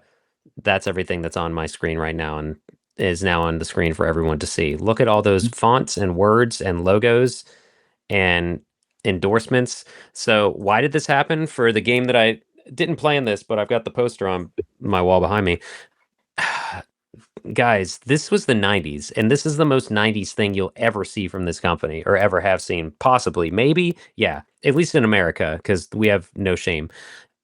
Rock the Rock, known in Japan as Sonic and Knuckles World Championship and Sonic and Knuckles Senkei Teikei Rock the Rock, was an American video game tournament organized by Sega of America in promotion of the upcoming release of Sonic and Knuckles. The finals were held in San Francisco. This is taken from Sega Retro, by the way. San Francisco Alcatraz Island, themed around high-stakes heist. The tournament was one of the largest and most elaborate promotions undertaken by the company. It was aired on TV through MTV, a special 1 week later, and covered by magazines and news channels around the globe. Up for grabs was $25,000, awarded directly from Sega of America, as well as every product the company produced for the next 2 years. I missed that part, so that's insane. Plus copies of Sonic and Knuckles for every finalist. So they did do, I'll say this and then we can talk about it. But yeah, they would get contestants and they filmed all of this, of them getting quote unquote arrested, but then brought to a limo, and in which I guess the limo drives them to the island. So across the water and over to Alcatraz, no problem. Yeah. I guess the logistics are never mentioned. How did everyone get to this thing? So did they bring everyone over via helicopter or something insane? Or maybe just a boat? I don't know how you get there. It's a boat. I think it's a boat. That would make more sense. That's how the tours are done. Yeah. Yeah. Picture of a boat. So I found this with the intention of, this will be an easy thing, an easy topic Graham and I can do. Watch a 20-minute video and then talk about it. We're even kind of watching it now. It's muted, but it would be great if can you play it with the music a little bit, or are we just not going to try to do this? This is the different video. This is the shorter video that I'm playing right now. So we can go to the proper video if you like. No, we can do this first. So do you want to talk about the tournament Fox News thing? This is Fox News Kids. Also, there's a video up online at the moment of Fox News Kids, which is only like a 3-minute video, which is pretty good. But it basically covers a lot of there's a quick snippet of what the MTV Rock the Rock show showed. So yeah, just kind of covered the main bases of what was happening. Sega did this thing to promote Sonic and Knuckles, talking about the tournaments. It kind of mentions the winners and stuff. But yeah, it gave a very brief highlight of it. Whereas the MTV Rock the Rock thing was very more 90s and crazy, basically. Than it's a treat to watch. If you didn't grow up in the 90s, this is what it was, basically. Yeah, 100%. Yeah, so there we go. We were hanging out in prison, abandoned prisons every day, every week. Yeah, damn right we are. So, do you want to? How do you want to talk about your thoughts on this before we get into it, or do we want to just play the video and talk through it? What do you think? Sorry, I actually just got there without eating. I barely heard it. Here's Ryan. Should we just watch it and just yeah roll? Okay, hit the button. Hit the button, Graham. Hit the VT, as the kids might say these days. Never heard that before ever, but yeah, okay. Go ahead. Okay. Do you want me to have the audio on as well? Yeah, turn it down though, because it's going to blast us away. Ooh, we're gone. We disappeared. There we are. We disappeared. There we are. Hi. Yeah. Okay. Let's have some audio on, but not too high, because. Yeah. I remember this happening, but not knowing how to watch any part of it. Okay, here we go. So the video is gonna get taken down probably, or we'll get challenged because there's gonna be copyrighted music the whole time, unless I talk over Sabotage here by the Beastie Boys. Yeah, but might need to. This dramatic, stupid zoom, which all of this would cost so much less today because you would just use drones everywhere to film everything. But for some reason, we've got to go to prison. It never makes sense why they chose a prison to do this. I know. That's the weird thing, yeah. So, but we've got weird angles, discoloration, slamming doors. Yep. Jail cell slamming, Knuckles running through things. And Bill Bellamy. These presenters, there's Bill Bellamy and Daisy Fuentes. Is that correct? They are the... Yeah, Daisy Fuentes I knew vaguely. Rachel actually... we watched this together, and she knew who Daisy Fuentes was. Okay, so being a Brit, I have no idea who these people are, to be honest. Okay, that's all right. Yeah, I assume they were prolific back in the 90s in America, maybe. Daisy Fuentes was a television host overall. She was an actress also. Apparently, was a weather lady as well. Cool. I don't know anything about the other guy, so let me find him here real quick. I don't think Daisy Fuentes is doing anything right now, really. Oh, she was also a model. It says years active, 83 to present. Okay, that's cool. Yeah. And then what was the other guy's name? Billy something. David Bellamy. That's exactly what I said. Bellamy? No, that's an old white guy. Let me back it up here. Let's see. Or if you want to. Oh, wait, I got him. Okay. Oh, Billy. Oh, son of a gun. These poor dogs also. Bellamy. I spelled it wrong. Oh, okay. Wait, did I? Oh, no, it's Bill Bellamy. You made fun of me. No, did I say? Oh, I said. You said David. Name. Oh, Bill Bellamy. Yeah, it's Bill Bellamy. I apologize. David Bellamy. He was also an actor and American actor, stand-up comedian. Oh,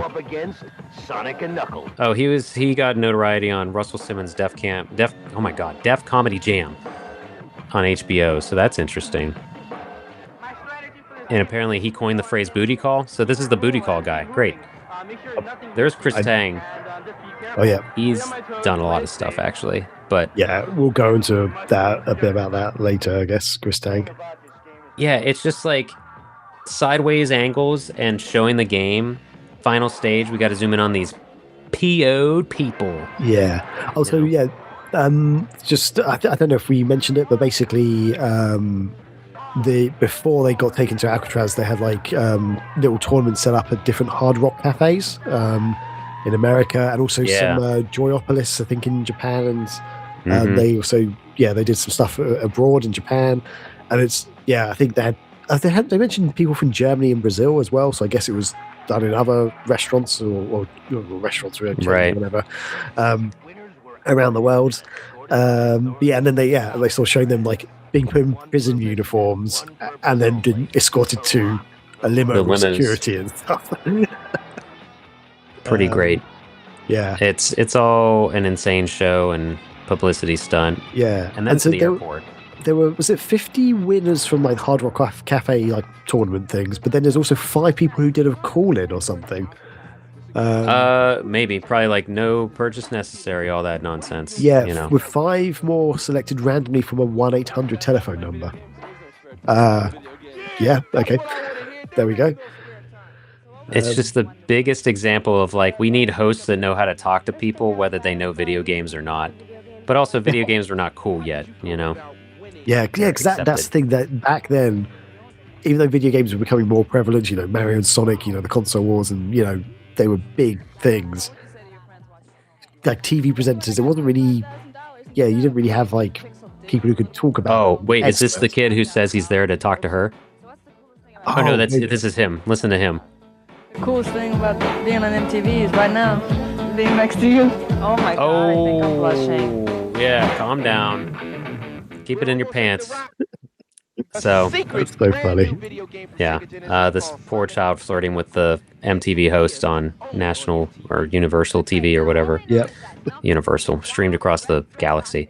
Oh, here he is, Knuckles. He's back, or he's here. Yep. And I'm sure she's loving the wind right now too with her hair, dealing with all that crap. So they have to tell everybody what Knuckles is. Yeah, the kid, and yeah, they're called an anteater from Australia, which I guess is technically true in a way, I guess. Oh, then they show a clip of Sega headquarters, basically, or Sega Technical Institute. And yeah, it's just like I feel like I don't know if it's just me, but the whole I had that RC car and stuff. Yeah, it's nauseating. Yeah, they like do lots of different camera angles and changing things. That's a cool RC I bet car, that's real fun. RC car on the table as you're trying to have a meeting. That's a blast. Yeah, working here is a joke, everybody. No, it's so much fun. But but like that's the thing. Most of this is everything around it. They barely show the actual tournament or whatever it is. Like, here's a guy mowing the lawn. What's going on? Oh, yeah, they're talking about some sort of lawnmower game they were working on, and they've just got a clip of a guy driving a lawnmower, which is and he just keeps looking down at the camera. It's just the weirdest thing. B-roll was a job back then. Yeah. Getting B-roll. So for any audio listeners, basically... Yeah, good luck. Sorry. Yeah, good luck for one thing. But yeah, they're showing like clips of like actual people from Sega talking about like making games and stuff, and there's like clips of them doing like generic stuff for the camera, but in the background sometimes you actually see... Can you pause it? Oh, yeah. Go back. Can you go back to the guy with the ponytail and the pink shirt? This guy? Yeah, that perfect. So he reminds me, I can't remember the guy's name. For some reason I watched Iron Man 3 recently. Or wait, no, was it 2? Maybe it was 2. I think it was 2. The guy who like Tony Stark stands up or doesn't meet him for something, and he's actually a psychopath, or he's a nerd. Oh, yeah, that's number 3. Yeah, Iron Man 3. Was that 3? Guy Pearce. Guy Pearce, yeah. Guy Pearce plays him. This guy looks like Guy Pearce's character when he's supposed to be like the nerdy outcast that Tony Stark bails on purpose. He never plans on meeting him, but I was just like, oh no, is this him? Is he gonna launch nuclear weapons or something? Wow. That's all. That's my thought. Sorry. Thoughts with Scott. There we go. Okay. Oh, I'm glad you paused the video for that. That's quite good. Cool, yeah. What were we saying? Oh, yeah. For audio listeners, yeah, they're interviewing Sega people, but there was also like in the background you actually see concept art for some of the different Sega games and stuff. That stuff's pretty cool. Yeah. So that's kind of cool, but it's like a blink and you miss it because the camera work is so frenetic. They just keep cutting and changing angles. It's like, yeah, blink and you miss it. And they show a bit of gameplay footage, which is kind of cool. And then the guy playing the keyboard. There we go. Yeah, which is interesting to me because this was back when like barely did the musicians or the composers get credit for anything in the 90s. It was all like Sega Sound Team and stuff, you know? So, and then we've got people drawing stuff and everything. Still haven't seen the tournament. Still haven't seen, barely seen gameplay. I like the titles that they have with the zone cards. That's kind of cool. That's pretty neat. Yeah. And yeah. Oh, this is the game testers, like the actual testers, and they're trying to say how great of a job that is. No one enjoyed that job back then, guys. You were playing games to find the flaws. Like you were playing them. You were playing like 30 hours of MLB 95 or something. You didn't. Not everyone got to play the next Sonic game, you know. Yeah. So, but maybe it was all right. I don't mean to be cynical about it, but yeah, it's just interesting. Who's this guy? I don't remember him. He looks like a villain. Yeah, well, that was I think he's a big head honcho, isn't he? Or something. Does it say who he is? Executive producer. Dean Lester. Yeah, he looks like a Dean Lester. Anyway. Yeah. What did you think about this, though, Graham? This is nuts. We're still it's crazy. It's kind of cool to see all the, the Sega people talking and then, talking about the game and building the game and whatever, and all the concept art in the background. But it's very hard to watch. I found the camera is like bad.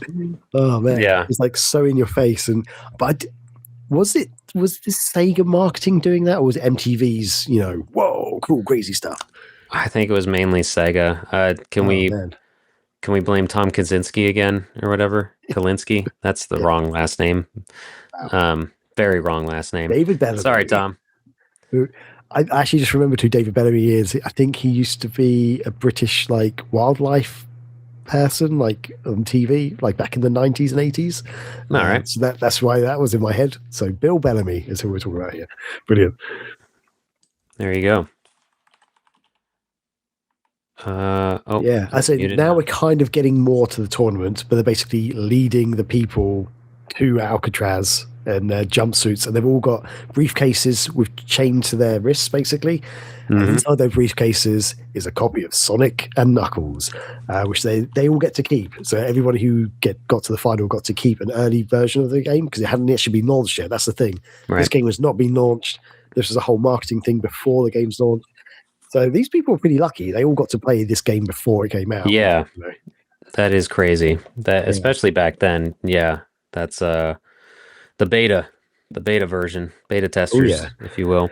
And they've got them slowly walking up through going to their jail cells, which I think was where they were going to be able to practice, I guess. Yes, so they all get to go into a jail cell with their own TVs and the copies of the game. They get to practice, do some practice play on. It was in every jail cell. Prisons. Yeah.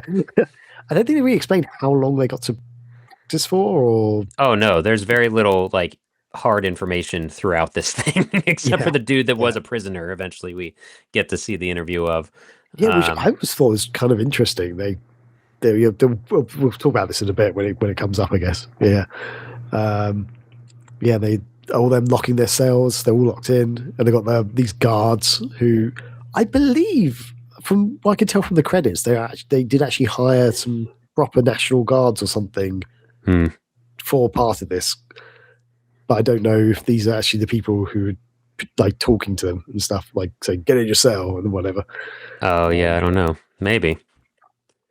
It's not that hard to ask someone to do that, right? Yeah, I like the shot of them with the toilet next to them as they're playing the game. That's quite funny. That's all you need. Oh, yeah. When you're in jail, that's all you need. Sonic and a toilet. Mm-hmm. That's all my life is. So we get more shots of that could have been done with a drone today, but they had to fly. They had to use a helicopter and get a camera crew and stuff and fly around the island. And now we have a random.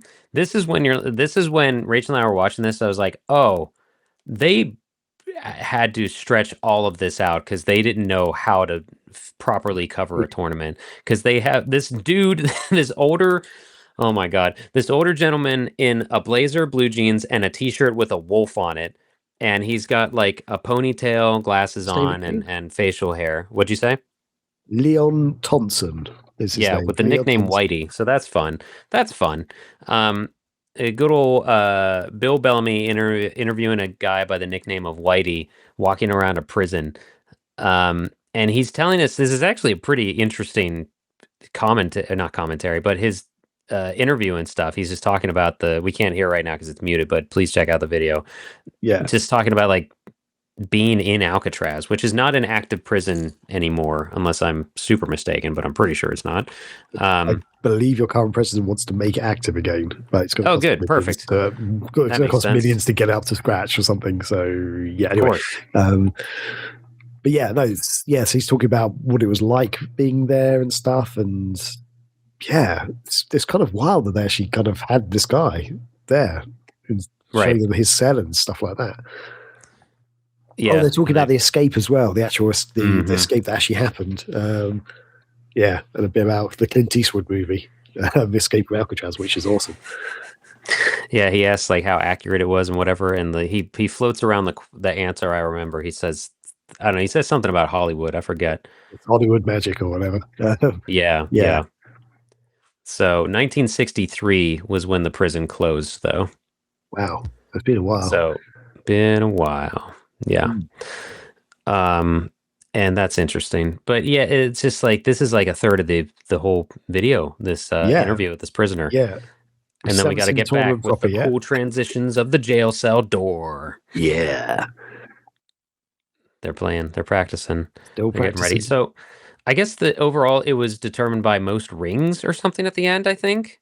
So yeah, to me, this wasn't they didn't explain this very well, but from my understanding is, so when they get to practice, then they go to the tournament bit, and it's basically whoever gets the most rings, but within 3 minutes. I think they have 3 minutes to play, whoever gets the most rings on a certain level, but I guess they can't complete the level, because you can get through a level in Sonic, in under 3 minutes easily. So they have to stay on the level, not complete it, and not get hit or something, because it's never clear. It's really, and the hosts don't know. They're just there to hype it up. Because if you get up to like 500 rings, then get hit, does your 500 ring score count, or is it just literally at the end of 3 minutes, whatever you've got or something? Right. That wasn't clear to me. So yeah, because that'd be really annoying if you get like 1,000 rings or whatever. But just like on stage, but look at all this right now. The fact that they had to bring in, there's like hundreds of people here. They brought in these big kiosks. They have to get a generator because this wasn't used like since the 60s. So they're bringing in all of this crap to just get people to play a video game. The tournament itself probably lasted like half an hour, So yeah, it's nuts. Yeah, because they've got lots of there, and it's not just a Mega Drive or Genesis with a screen. They are like these big booth things with multiple screens on them by the looks of it. Yeah, here we go. Now their ring totals. Jeff Falco got 121, ninth place. 19 rings eliminated. That's rough. Yeah. And it must be at the end of 3 minutes, like, because I think one person gets one ring, which is impressive to do if you don't get hit. It's Chris Tang, 248 rings, the finalist. And then Hitoshi, okay, I didn't even see his total. It's jumping around so fast. Yeah. 19 rings. Yeah, someone had 10. You said someone had 1 or something? Yeah, go grab that money. Uh-oh. It's a little pepper then try to steal some money. But yeah. And so this is all inside of the prison, though. The kiosks and stuff. It's within, probably the mess hall or something, wherever they had to be set up. But it's just a lot of weird angles, and Daisy and Bill like getting up in people's faces to interview them and stuff, and just like he's on the floor. Bill is probably on the floor, but the kid's like up on the platform, so it looks like the kids are taller than them. But it's kind of funny. So yeah, Dwayne the Rock. Oh, Thompson, not Johnson. Sorry. Yeah, that's why when I first saw that, I was like, The Rock. The Rock on The Rock. The Rock on The Rock for Rock the Rock. Yeah, there's Chris Tang. All in their denim sort of prison outfit things. Yeah. I don't know who that guy was. Yeah, there's a guy who looked like he's signing an autograph. He's just a random guy. Yeah, meanwhile, he looked like Tom DeLonge's character in the Blink-182 first date video, Boomer. Like, 70s stash and a mullet. And what are they? Oh, these are the two finalists. Chris Tang and the other guy. Sorry, other guy. I forget your name. I've actually put his name. What was he? Well. Wait, can you Mark Guinane? Guinane, yeah. Can you back up it so we can hear what he said about his necklace? It sounded like a he talks about his necklace, doesn't he? Let's unmute that a bit. So how you feel, man? I feel great. I'm ready. Feeling good. Mark Guinane, what's your good luck charm? I was given this when I was playing in Boston. This cross right here. And it's Good luck. Excellent. Oh, he was given a cross in Boston. Okay. I got my Boston cross. Return to the final arena That's it. where Chris and Mark Boston will go Jesus is nose-to-nose going to help me competing win for this thing. $25,000 for the title of World's Greatest Video Game Player. Nice. We'll also finally reveal the game's unbelievable secret. Oh, the game has a secret. The game has a secret? Yeah, I forgot about that bit. Yeah, there's something that people don't know about it. They talk about it in a bit. Now I know. You know what it is. You know what it is. You've seen the video. I guess it is. Okay, pause it here, please. Let's talk about this setup. Okay. Please describe what we're looking at. So, as we mentioned before, they were inside the prison, doing the little playthroughs and stuff. Then they went to a little tournament area, which was also inside the prison. They are now outside of. They're still on Alcatraz Island, but it's kind of an outside area of the prison. They're kind of like on this sort of pedestal big thing, and they're kind of. I don't know how to explain this other than they're in some sort of cage thing. It's like a cage match. It almost looks a bit like a KS Emerald in a way, the way it's shaped, the top of it at least, if you know what I mean. If you took the cockpit of the Millennium Falcon and point it straight up, that's what it looks like they're in. There you go. Yeah. Or if you're in the UK, if you've ever seen the Crystal Maze, it looks a tiny bit like the Crystal Maze, but a lot smaller. The crystal at the end of the Crystal Maze. Anyway. Okay. If you know, you know. Well, it's 1, 2, 3, 4. What is it? An octagon almost? Octagonal? Yeah, it looks a bit kind like of shape to it. Yeah, it's kind of. Yeah, it's kind of. 1, 2, 3, 4, 5, 6, 7. Yeah, there's 8 sides to it. So a glass dome gazebo almost thing is where they're. Yes. It's just 2 games side by side. Sonic and Knuckles kiosks set up with Chris and Charles. What was the other? I'm sorry, child. Whatever. Mark. Chris and Mark. That's what I said. Yep. Chris and David Bellamy are together. But yeah, so yeah, that's weirdly they're side by side. For some reason in my head, I thought it makes sense if they were opposite each other, almost. One on either side of the thing, but maybe they couldn't set it up that way. You would think. Yeah. But so yeah, they're now outside. They've got their own little booths and stuff. But the crazy thing is, from the looks of it, there's no big monitors or anything around, so I don't know what the audience are watching because they can't see. I have no idea. Yeah, there's no way they can see this from where they didn't think to get a camera person up in there, like just literally standing behind them. I guess maybe they had a camera person up there, and they're like, no, that doesn't look cool enough from a distance, like where we are in the crowd and stuff. So don't stand up there. You're blocking everybody's view of nothing. Yeah, probably. So yeah, go ahead and let's keep it running here. This nonsense. Okay. Video game challenge of the 21st century. Behind me, as they can find themselves fit for. Or yeah, there's someone's on an arm, a boom arm or something that was like creeping in. What's that thing called? I don't know any of my. Yeah, there was actually a high shot there, wasn't there? So maybe there is some sort of camera. A crane shot. That's what the word is, or the phrase is. And Bill is with some of his friends right now to show you. There must be screens around somewhere. We just don't see them from where the view that we've got. Right. Oh, here we go, Bill. Tell us the secret. He's holding up the cartridge. For instance, you can lock on Sonic 3 right here, like so, and you got a brand new 34 meg game. New characters and multiple surprise endings. My friend Mike will show you here. If you lock on Sonic 2, you can play as Knuckles. It transforms existing SEGA Sonic games into new levels of play. It's a revolutionary new lock-on technology, and only SEGA's got it. Let's party, Daisy! There you go. All right. I realized I should have had my hat on backwards this whole time we're watching this, but wow, yeah, very extreme. This is ridiculous, though. I love it. But that, I mean, if you didn't know about that lock-on technology, that was kind of a cool announcement at the time. I think so. Maybe was that we should have double checked if this was like where that debuted. The fact that it has lock on or whatever. I don't know. Yeah, actually, I don't know. Well, maybe if you followed the magazines, it might have said before, but it seemed like because this came out, this episode came out, I think, the day before the game actually launched or something. So, oh, is that right? Okay. Yeah. So the game when this actually came out, when the MTV episode came out, it was the day before the game released or something. Yeah, it's but the way they talk about it, it sounds like you could add almost any game to it or something. It will work, but which is that was questionable. Yeah. Although I don't know if you know, if you do add other games, you just get different bonus levels. Mm-hmm. The Blue Spheres thing. Yeah, the Blue Spheres thing, but it's different depending on what other game you put in. Me and my friends used to try different games out, and we really enjoyed that. Spent hours just playing the Blue Spheres. Right. Games. What's interesting, I don't know if this is the gameplay that they're showing of the people playing, but they're in launch base. So like that's the end of Sonic 3, but arguably halfway through Sonic and Knuckles. But also Sonic and Knuckles on its own doesn't have launch base. You start at Mushroom Hill, right? Or am I crazy?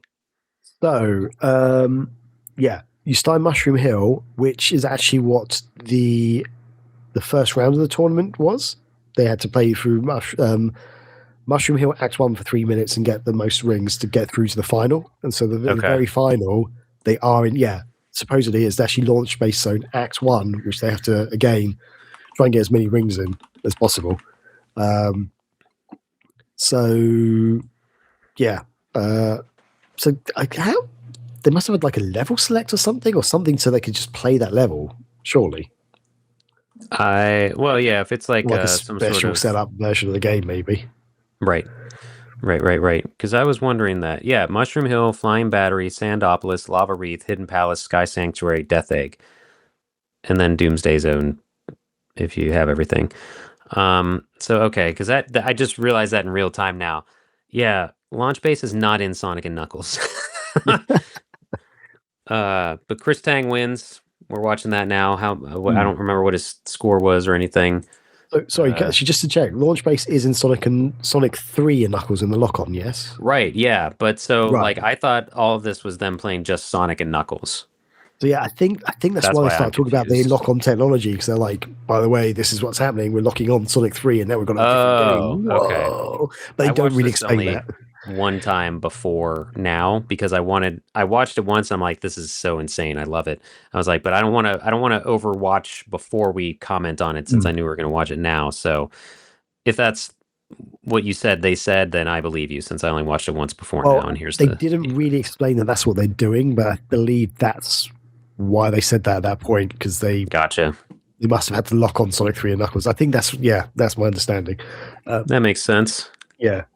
It doesn't show that happening. But yeah, so that's kind of the end of the video. It's wrapping up. It's so Chris Tang won. You got 153 rings, and Mark got 123. Now I'm. Oh yeah, there it is. Nice, 153 to 123. Can you back up a little bit so we can see the screen? I don't know that it shows. You just hit play. You're fine there, because we're going to see the end here. I just wanted to see this, like the gameplay screen as they go away and show him celebrating, because I wanted to see where it is in the game. Because we can't even see it. Never mind. Yeah, I thought we'd be able to see what zone or something. He knew it. Yeah, he did it. Megaphone. It happened. Yeah. So I don't know if it was when we talked about it earlier, but yeah, the winner gets $25,000, which is obviously a lot of money back in. I mean, it's a lot of money now, but even more back in 1994. And I think they also said crowned the world's greatest video game player or something. Something. Yeah, but they also Chris and Mark, Mark, both got every Sega product released for the next 2 years or something as well, which I don't know if that's just games, or if that also includes things like the 32X and the Saturn or something, because the Saturn, right, was it 94, 95 or something. So that'd be pretty cool if that's what's happening. Imagine that. I would take that. Yeah. Definitely. For the value or the conversion rate of that today in the U.S., $25,000 in 1994 would be worth approximately $54,676. Not a bad day's work, is it? Yeah. Yeah. That's a lot of things. You can buy a lot of things with that. I was going to start listing things I need, but can you back it up to what Chris Tang said at the end so we can hear his victory commentary? Give him the proper celebration here.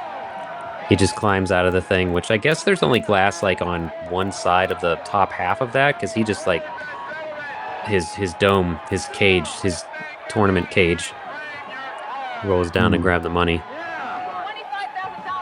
Tell us. He says he's going to buy more games, play or something. Play. He's lost it. Tell us, Bill. Man, they told me I can Oh my God! Daisy, run with the game! Daisy, run with. And then for some reason they're arresting the host. Yeah, because they're dragging him away. A copy of Sonic and Knuckles. Yep. And that's it. There's the commentary on today's economy. Never mind. Yeah. There we go. Whew. So yeah, and there's the credits. So this was something. Yeah, and it's only 20 minutes. They could have, if this happened today, it would have been stretched to an hour for sure. Or I mean, it wouldn't be on cable; it would be on YouTube or something, or Twitch. It'd be on Twitch. It would be a long, or it'd just be a long, tournament or showing maybe like multiple episodes showing the prelims, then the my gosh, limited series crap. So what did you think about all that, Graham? I know I already said that before, but we've got some facts here we can go through, some fun facts. As always, it's a thing. You did your research and organized stuff that we can talk about now. So do I have facts for you guys? I mean, all right, we're not watching it, so I can't be cool anymore. Mm-hmm. Okay, do you want me to have it in the background still? We could just have it playing, whatever. Yeah. Okay. Cool. Let's kick it off from the beginning again. What a trip! Wait, that's fine. I'll watch it like this. I'll have us big. There we go. So yeah, no, it's wild. It's very 90s. I don't know if it's my ADHD in me or something, but I found it very hard to watch because it was just so whoa, like in your face. Once, like my brain was like, I cannot actually handle one watching it. Maybe that's understandable. Young, I don't know. Maybe the younger me would have loved this, but it's interesting. It's fascinating that Sega did this at all. It's quite wild. As you mentioned, this would have been a big budget thing. First you've actually got to get permission to film on Alcatraz, even just get stuff. It's a national. Am I correct in saying it's a national monument, basically? In America. Yeah, it's a tourist spot. So, I mean, you'd have to close down Alcatraz for a few days to set up and stuff. You couldn't just have random tourists walking around and going, "Oh, there's a games console in this cell." And then all the helicopter shots, because clearly there was a lot of helicopter work going on. Just even doing the Hard Rock Cafe, these poor dogs. Oh yeah, they've got like guard dogs who are like barking and stuff who don't know what's going on. People with mirrored sunglasses there being called prison guards. The aviators, I mean, even just buying all like the jumpsuits they've got for the tournament people, like that's a little bit of a budget there. Reverse colors, black and white dog barking. Yeah. And then they've got like a big security van and stuff, which again, they'd have to put this on the island. They'd have to get that security van and put it on Look the at island. that TV. That's a big TV. Oh, that was in the Hard Rock, but it's nuts. Yeah, because you've got all this up in the Hard Rock cafes because there's multiple Hard Rock cafe locations. This is wild. It's Canada, Germany. I don't see the UK in there at all. So yeah, we didn't get invited apparently. Maybe not. I don't know. But what are your thoughts, Scotty? You being an American, I'm sure it was every day for you in the 90s, wasn't it? This was every day for me. I mean, after I left school, hopped on my skateboard, flipped the middle finger to the principal, and played some Sonic and Knuckles in my game room. Yeah, 100%. This was just my life. No, I watched this and I was just like, yeah, this is the stuff. It was none of this was surprising to me. Like I forget what you were saying to me or something, or maybe in the notes, but just this blew you away on how ridiculous this was. But this is stereotypical 90s programming for me. Yeah. And maybe that's the American side of it though. Yeah. So, but I love seeing it again. Yeah, it's kind of what I do like. I did enjoy it though. That's the thing. I did find it a lot of fun.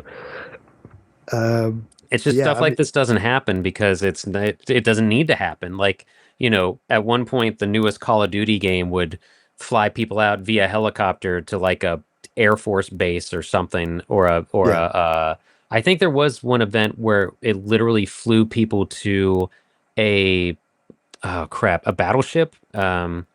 What are those things called? An aircraft carrier, essentially, or something nonsensical to play a video game, or fly them somewhere or like even the extent of it would be, I'd say the craziest big budget thing would be like a paintball arena for a Call of Duty or something, maybe now. But there's no reason to do that because you can just send a download code for a game now. You don't, the internet's gotten faster, and you don't have to have this big celebration, this big outlandish party, obnoxious noise and loud announcers and megaphones and things, which is unfortunate because maybe it was a huge waste of money and resources, but the spectacle was something you tell people about. Really cool. I mean, even just like smaller events I did when I was working on like Sega Nerds and stuff that Sega took, like, like even like Viking Battle of Asgard, they did a really cool event in London. Like they took us to this, it's actually a German Bavarian bar, which kind of was decked out to be like a Viking type thing. And it was just, even though it was quite, compared to this, it was tiny, but that was cool. That was really cool event that Sega used to do. Like, you just don't get that anymore, really, it seems. Actually, you know what? You kind of get stuff with pop-up shops, because there is the Sonic hot dog shop or something that's happening now. I forget. It's in Chicago right now, and I can't remember what it's called exactly, so I'll have to look it up. Cafe, Speed Cafe, Sonic Speed Cafe. In Chicago currently, Sonic the Hedgehog Speed Cafe. The idea is it is just a cafe and they have super basic food like burgers, chicken wings, what's it called? Smothered fries. No, that's not. I don't even know what I'm saying anymore. We've been podcasting too long. No, been talking forever. What is this menu? The menu is also on their website and everything. Oh, here we go. Entrees, knuckle sandwich. Loaded nachos, you idiot. Let's go nachos. Badnik burrito roll. Yeah, there you go. Blaze's spicy burrito roll. Cheesadilla. Cheesadilla. Elote quesadilla. Quesadilla. Wow. So these things happen. They set up TV screens and put down a checkered floor like you're in Green Hill. And you can dip your dogs and eat them too. And then you get the merch, which, I mean, if this rolled into Pittsburgh, I would definitely I would go, but I would buy probably every single thing, especially Sonic on a shirt that says Pittsburgh and has a big chili dog on it or some such nonsense. This is impressive stuff. Like the palm trees from the original Sonic, but in 3D. They've got rings like hanging around and stuff. That is really good setup. That's really cool. Yeah. So it's been in LA. I think they've done it maybe in New York. If not, I'm sure they will. But these pop-up shops and things are kind of the closest you get to any of that right now. I'm trying to see. Yeah, right now it's in Chicago from December 20th to February 22nd. I know our buddy TJ's eventually going to go to it. But yeah, I think that's the closest you get to these insane events, which is such a smaller scale than taking over an entire island, basically. Yeah. But yeah, what other factoids do we have on this thing? Oh, there we go. So I'll share my screen. So yeah, there he is, Yuji Naka. That's him. Yuji Naka was at the Yokohama Joyopolis with with there he is. I think there he is, with the winner there, and then he also was at the final with Chris Tang and Mark. So yeah, there he is again. Wait, who was in the prison outfit in the last picture? Oh, that was the guy from. So I think that's the winner of. Okay, that's the winner of the tournament in Joyous in Japan. So he gets to go to San Francisco. Foreshadowing how close Yuji Naka would be to a prison inmate. Oh dear. Yeah, and then he was also at the. Oh, this is not on the screen properly at the moment. Yeah, that's why I was confused. I don't think I could see the full picture of seeing Naka in there. There he is. Awesome. There he is. So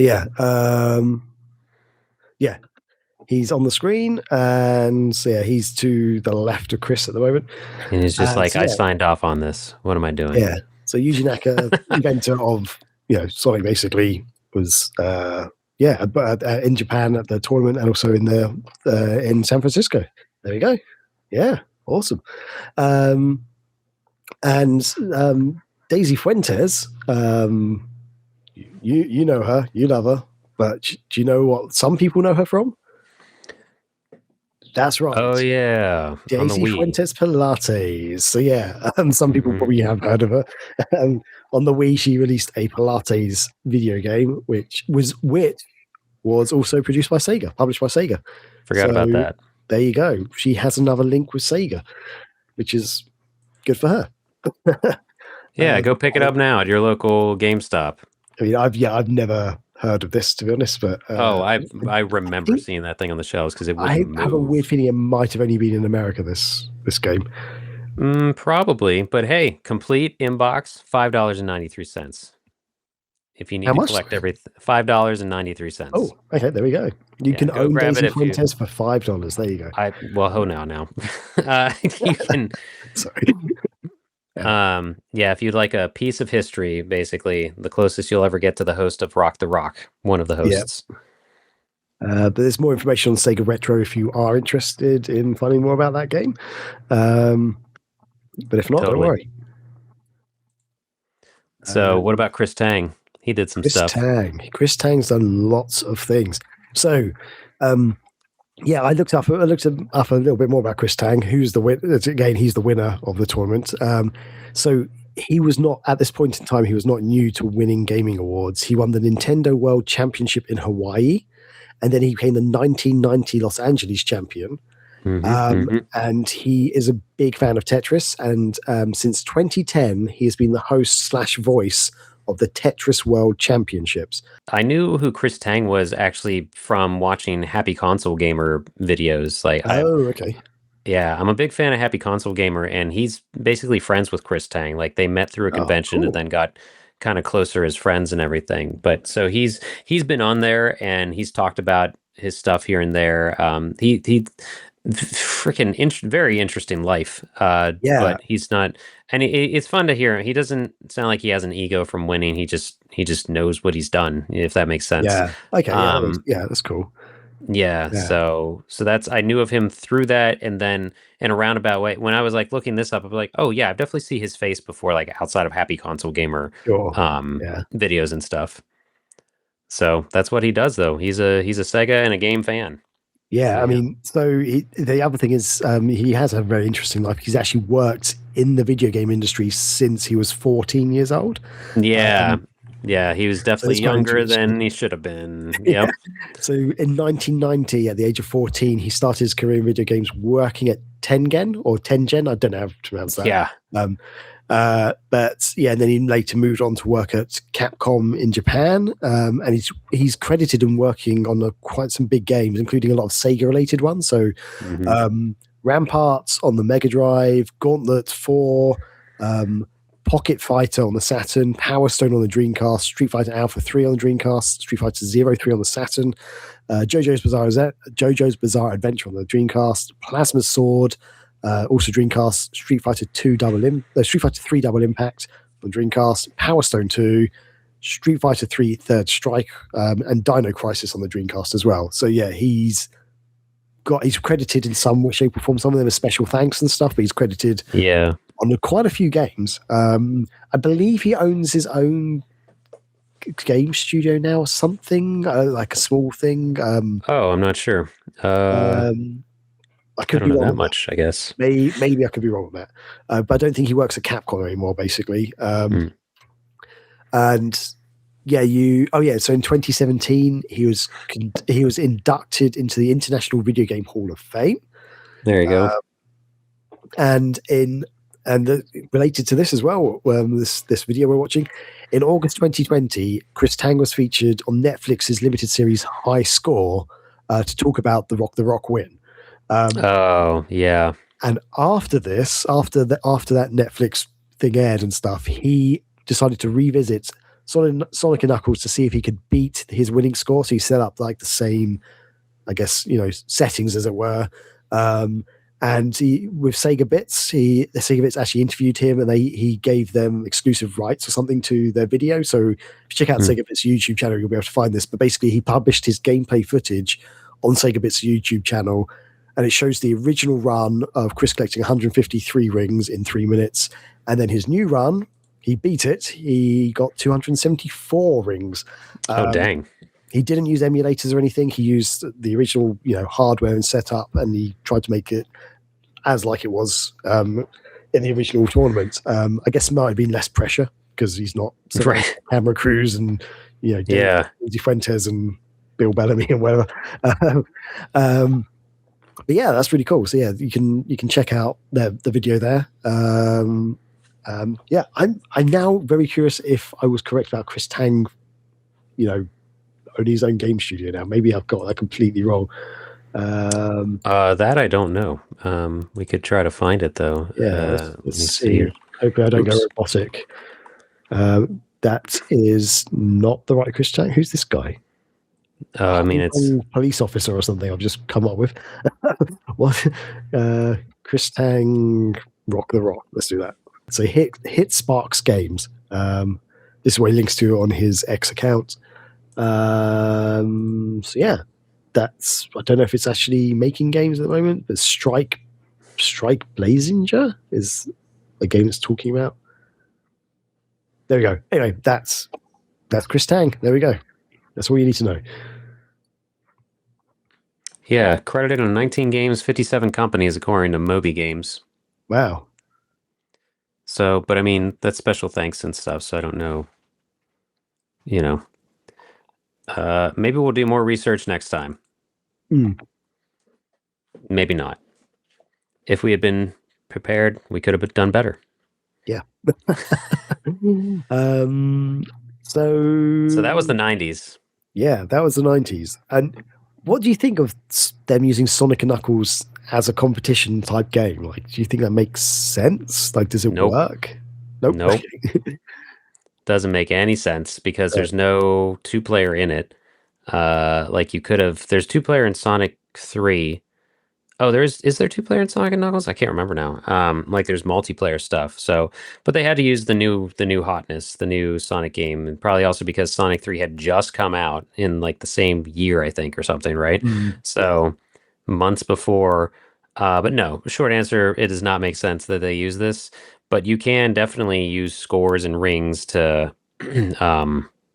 tally up who's the best, I guess. What do you think? It was an interesting choice, yeah. Like, there's no multiplayer aspects, and but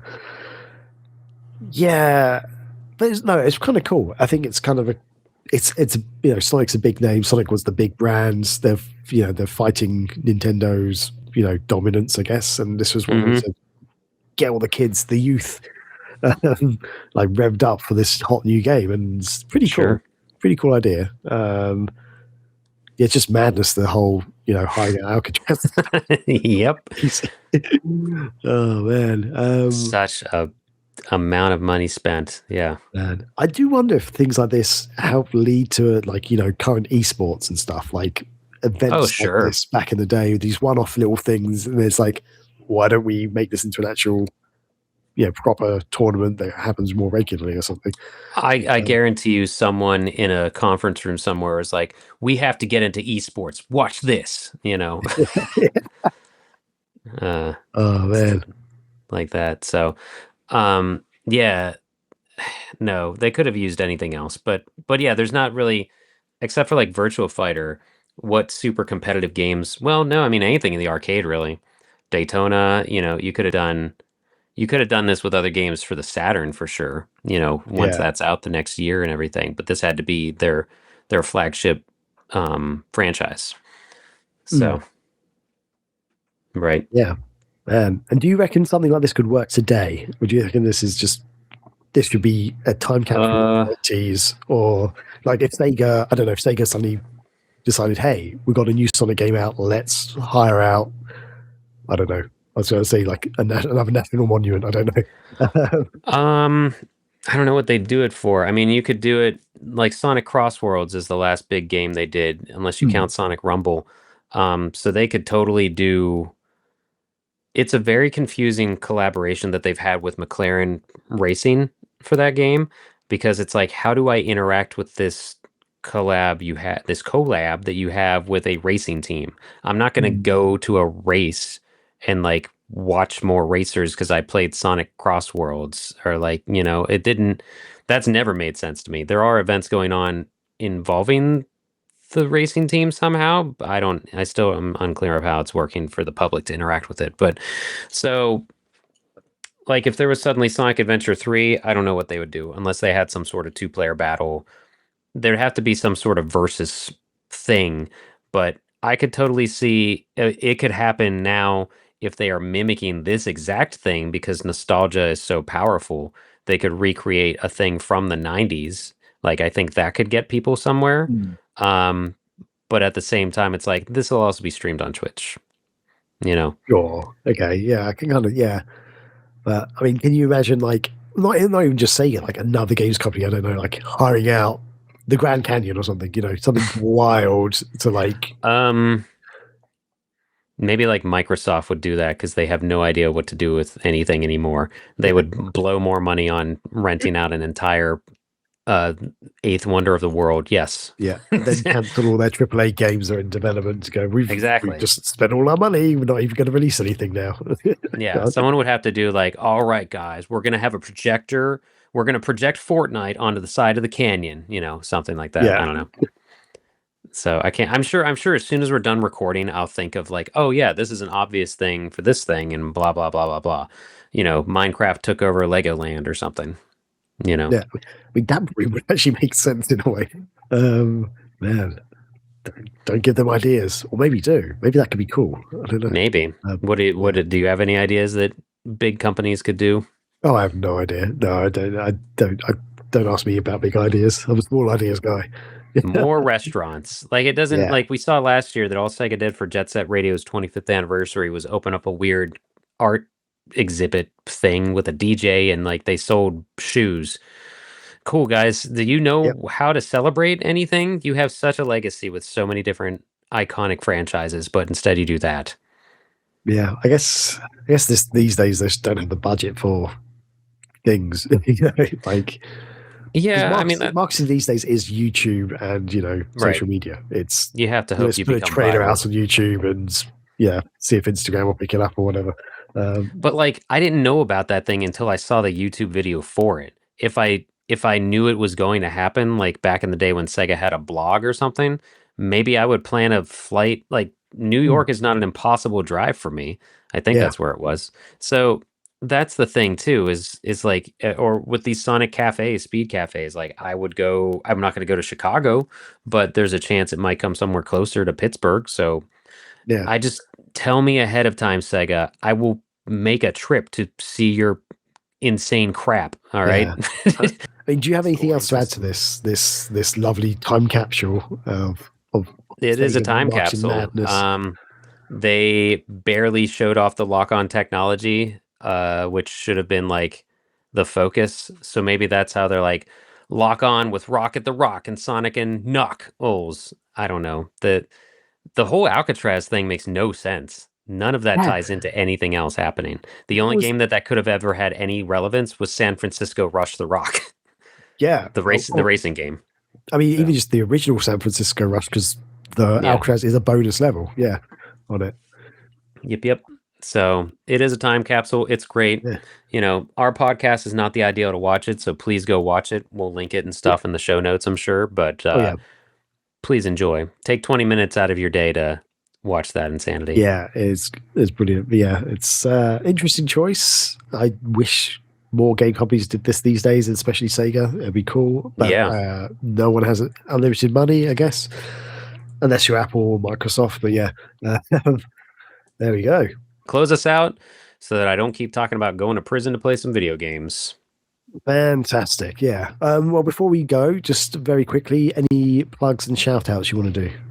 Sure. I was recently on... Oh, I closed the outline accidentally. Cool. Well, I was recently on Sonic Weekly on their podcast defending Sonic Shuffle. It's a couple episodes ago, but one of the final ones they did for 2025, and that was to follow the Sonic Shuffle marathon that I did with some friends, and it was a good time. I wanted to thank everybody involved with that Sonic Shuffle marathon because that was a lot of fun. Graham was there, and he didn't understand where Nick got his lore info from, which was amazing. That's a clip I've shared. And so funny. Yeah, we raised some money through that, and then I played the amazing Shenmue fan game called Dreams of Saturn, raised a little bit there, and then also streamed Christmas Nights. That was a lot of fun. That stream, maybe I'll link to that because it started fun, and then I beat a personal best. I beat a record for myself in that game with the max amount of links I've gotten. Excellent. Yeah, it was really cool. And then overall, as I tried to promote the ExtraLife thing I do every year, I ended up beating my goal of $1,000 for the year. So thank you, everybody. Nice one. So much for donations. Graham was the top donator, so thank you, Graham. Oh, you're welcome, buddy. Yeah. And because it does mean a lot. I went to an event last year and got to meet kids who were actually affected by what ExtraLife does to help kids in hospitals. And it was really cool. And I'm going to get another tattoo as a result. That was my final goal, was to get another ExtraLife inspired tattoo. And I won't say what it is now. Eventually I'll film some of that and like show off the tattoo and stuff. But I have one already. And I'm going to get another one because why not? So that was a long-winded way of me saying thank you for all the donations. And I was on a podcast recently, and I'm going to have a MAGFest video up soon talking about stuff of that convention. And we've got a lot of stuff planned, which I hope I'm not stealing Graham's fire by saying it or whatever. That we've got ideas for this year that we're excited to get to. Yes, definitely. This is just the start, and we thought the best way to start was with chaos control. And we've got with something this probably... rock the rock thing. Yeah, and I'm not going to say what it is, but there's something probably even more 90s coming up at some point, which if hopefully we'll be able to get around to doing. Which we actually have plans. Yeah, instead of figuring out the week before what we're doing for an episode. And Graham's going to feel better soon. Hopefully I'll be like not so blocked up and coldy for our next episode. But just a couple of little shout outs and things before we wrap up.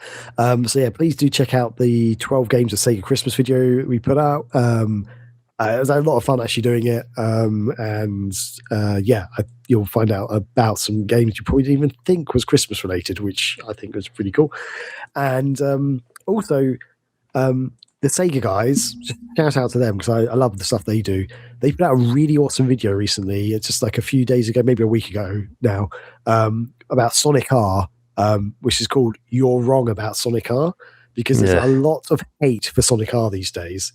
And they look into why it's actually a great racer, especially for its time, and why basically you're playing it wrong if you don't like it. It's more involved than that, but yes, if you love Sonic R, check it out. If you hate Sonic R, definitely check it out because it might open your eyes to why it's actually a pretty good game. I mean, I love it. Scotty, I feel like you like it, or maybe I'm wrong on that front. Are you joking right now? I can't even remember now on whether or not. Sure, I've been preaching the choir I've been preaching the gospel of Sonic R since 1997. Fantastic, good. Your code has gotten to your head. Holy in my crap. head, I was thinking Scotty loves this game, but I wasn't sure if I just made that up. So thankfully, you do love it. Good. I have TJ Davis's signature on stuff. Like I've Fantastic. can back and forth sing the soundtrack. I didn't mean to sigh when you announced their video, though. YouTube is so full of this is actually this good, but I know the Sega guys are good guys, so I haven't checked out that video yet, but I will. But they're right; it's always been good. It's really good. Yeah, the way they could talk about it and stuff. It's actually, it's an interesting watch. It's a good watch. And am I a fan of Sonic R? Jesus, we take 2 months off. What are you doing here? What's going on? Who are you? Yeah. So with that, on that bombshell, let's rock the rock, baby. Let's get out of here. So yeah, thanks for watching. Thanks for listening. Catch you all later. Bye.